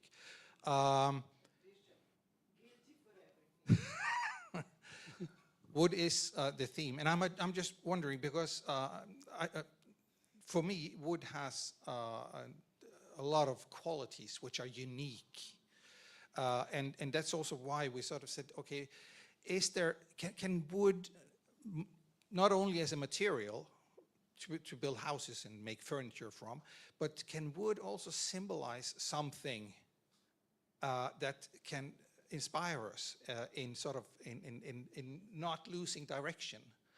Jordan, what does wood mean to you, except from a material? What is it that it has of value and of qualities that we can take out and perhaps add to the work that we're doing in other fields? Well, it means a lot. I have a lot of wooden decorative items in my flat, and at each time, you know, you pass the item, the product, you know, you say, hello, how are you? Because it's still live. And yeah, I think that everyone has its own, in childhood, you know, like I got one wooden, handmade wooden, let's say, bowl, that I have it, you know, and maybe we all know Austrian ex-designer Tonet chairs, you know, are very, very popular here in Slovenia. And of course, we do have a good relationship, and especially, you know, in Slovenia, we need to pay much more attention to the wood because, you know, we are forestly very rich country, covers 62% of the country.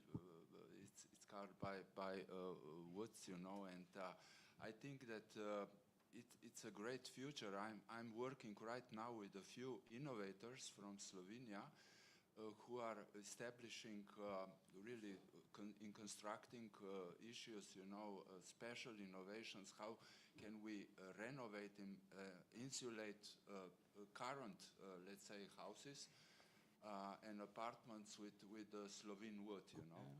And yeah, we need to pay much. But there is a functional sort of value, but as a material, because to me it's unique. Every piece of wood is unique, elegant. As we saw in the structure this morning, you know, cellularly, but also visually, it has its unique appearance. It's warm. Yeah, warm. Yeah. And it smells, and it has a very pleasant sort of, even though whether it's polished or not, it has a pleasant sort of tactile. But can we take out some of these sort of qualities and say, okay, but we can apply that kind of thinking onto the way that we solve some of our challenges, because we don't have problems. We have, but is there something in that very sort of tactile, physical substance of wood that we can actually take with us and then use as an inspiration to the way that we solve some of our other problems?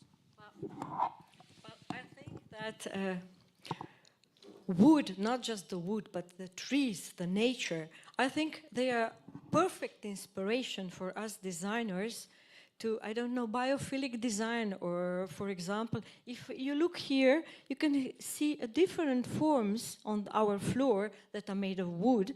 And I think if you have, as a Professor Gabrielčič, he said, we have a white sheet in front of us. Maybe we can get some inspirations. And as well, here in Slovenia, we have really a lot of forests or wood. And now in autumn, we can have a really great colors that are now, the leaves are coloring because of the nature, because the winter is coming.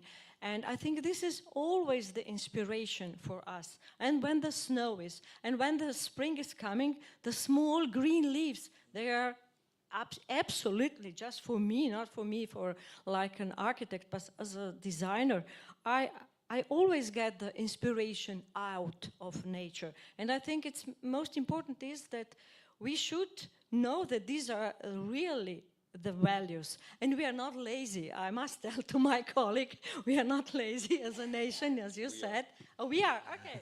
So we will have afterwards, we will have a fight. We will have a fight discussion. Okay. So, okay, this is my opinion. Robert. For me, what means wood? For Slovenia, for the designer in my soul, means light. Light, yes. And also for Slovenia, because this is our national treasure, and we need to work on this. And for me, like my dear colleague said, that we are really connected with wood. All generations of Slovenia are connected with wood. We are really amazing in developing things. I'm working with wood for construction now for more than 25 years, also in the furniture story. So yeah, wood is light for me. Pete, last little comment before I round. Oh my God, the last. No, it reminds me of, well, first of all, wood, I like it because it generates itself every year, as Inge said, so every year again there's new wood, and it reminds me also about the new dogma of the Cumulus Association, who said this year, so design is no longer about recycling or upcycling, it's about regenerative design. Design should regenerate itself without our interfering. And so I think we can get a lot of inspiration from wood and nature. Reinventing itself. For reinventing itself as a design. Wonderful. A last one for the yes, wood. Wood is a material that has warmth, like no other materials has it.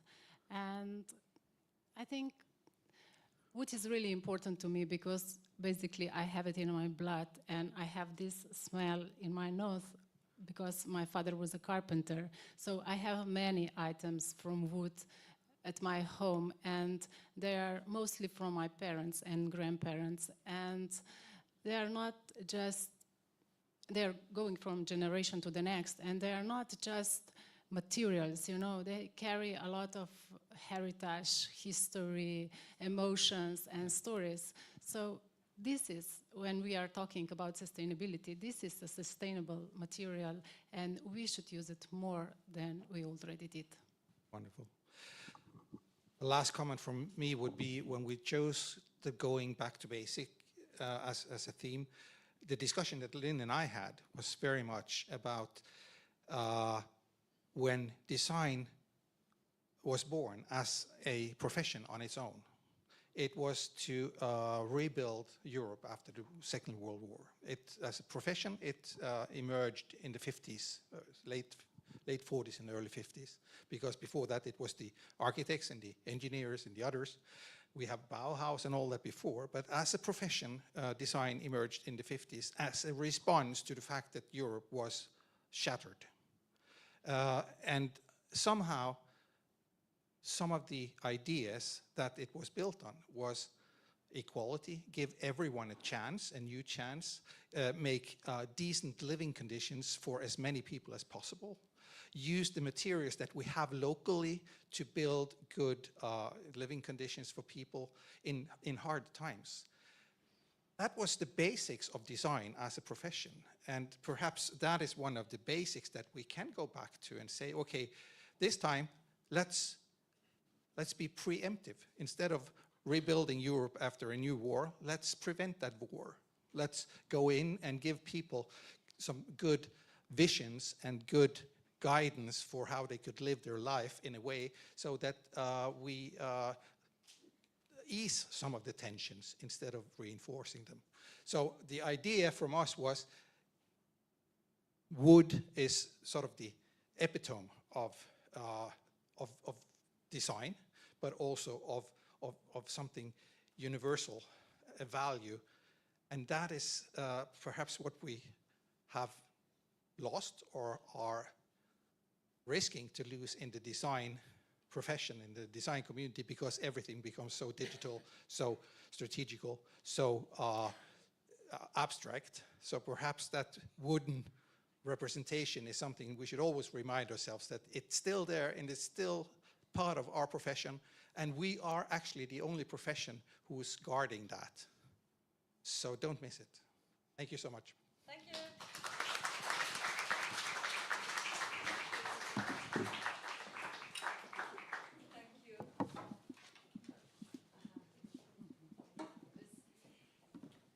So, thank you so very much. That has been a very vivid conversation. I enjoyed it very much. I would like to hear more of this conflict between are we lazy, we're not lazy, wood, so future, innovative, we are living good, we're living bad. Okay, so you stayed with a lot of topics to think about. I'm sure that your days will be full of reflections on these themes, the student life.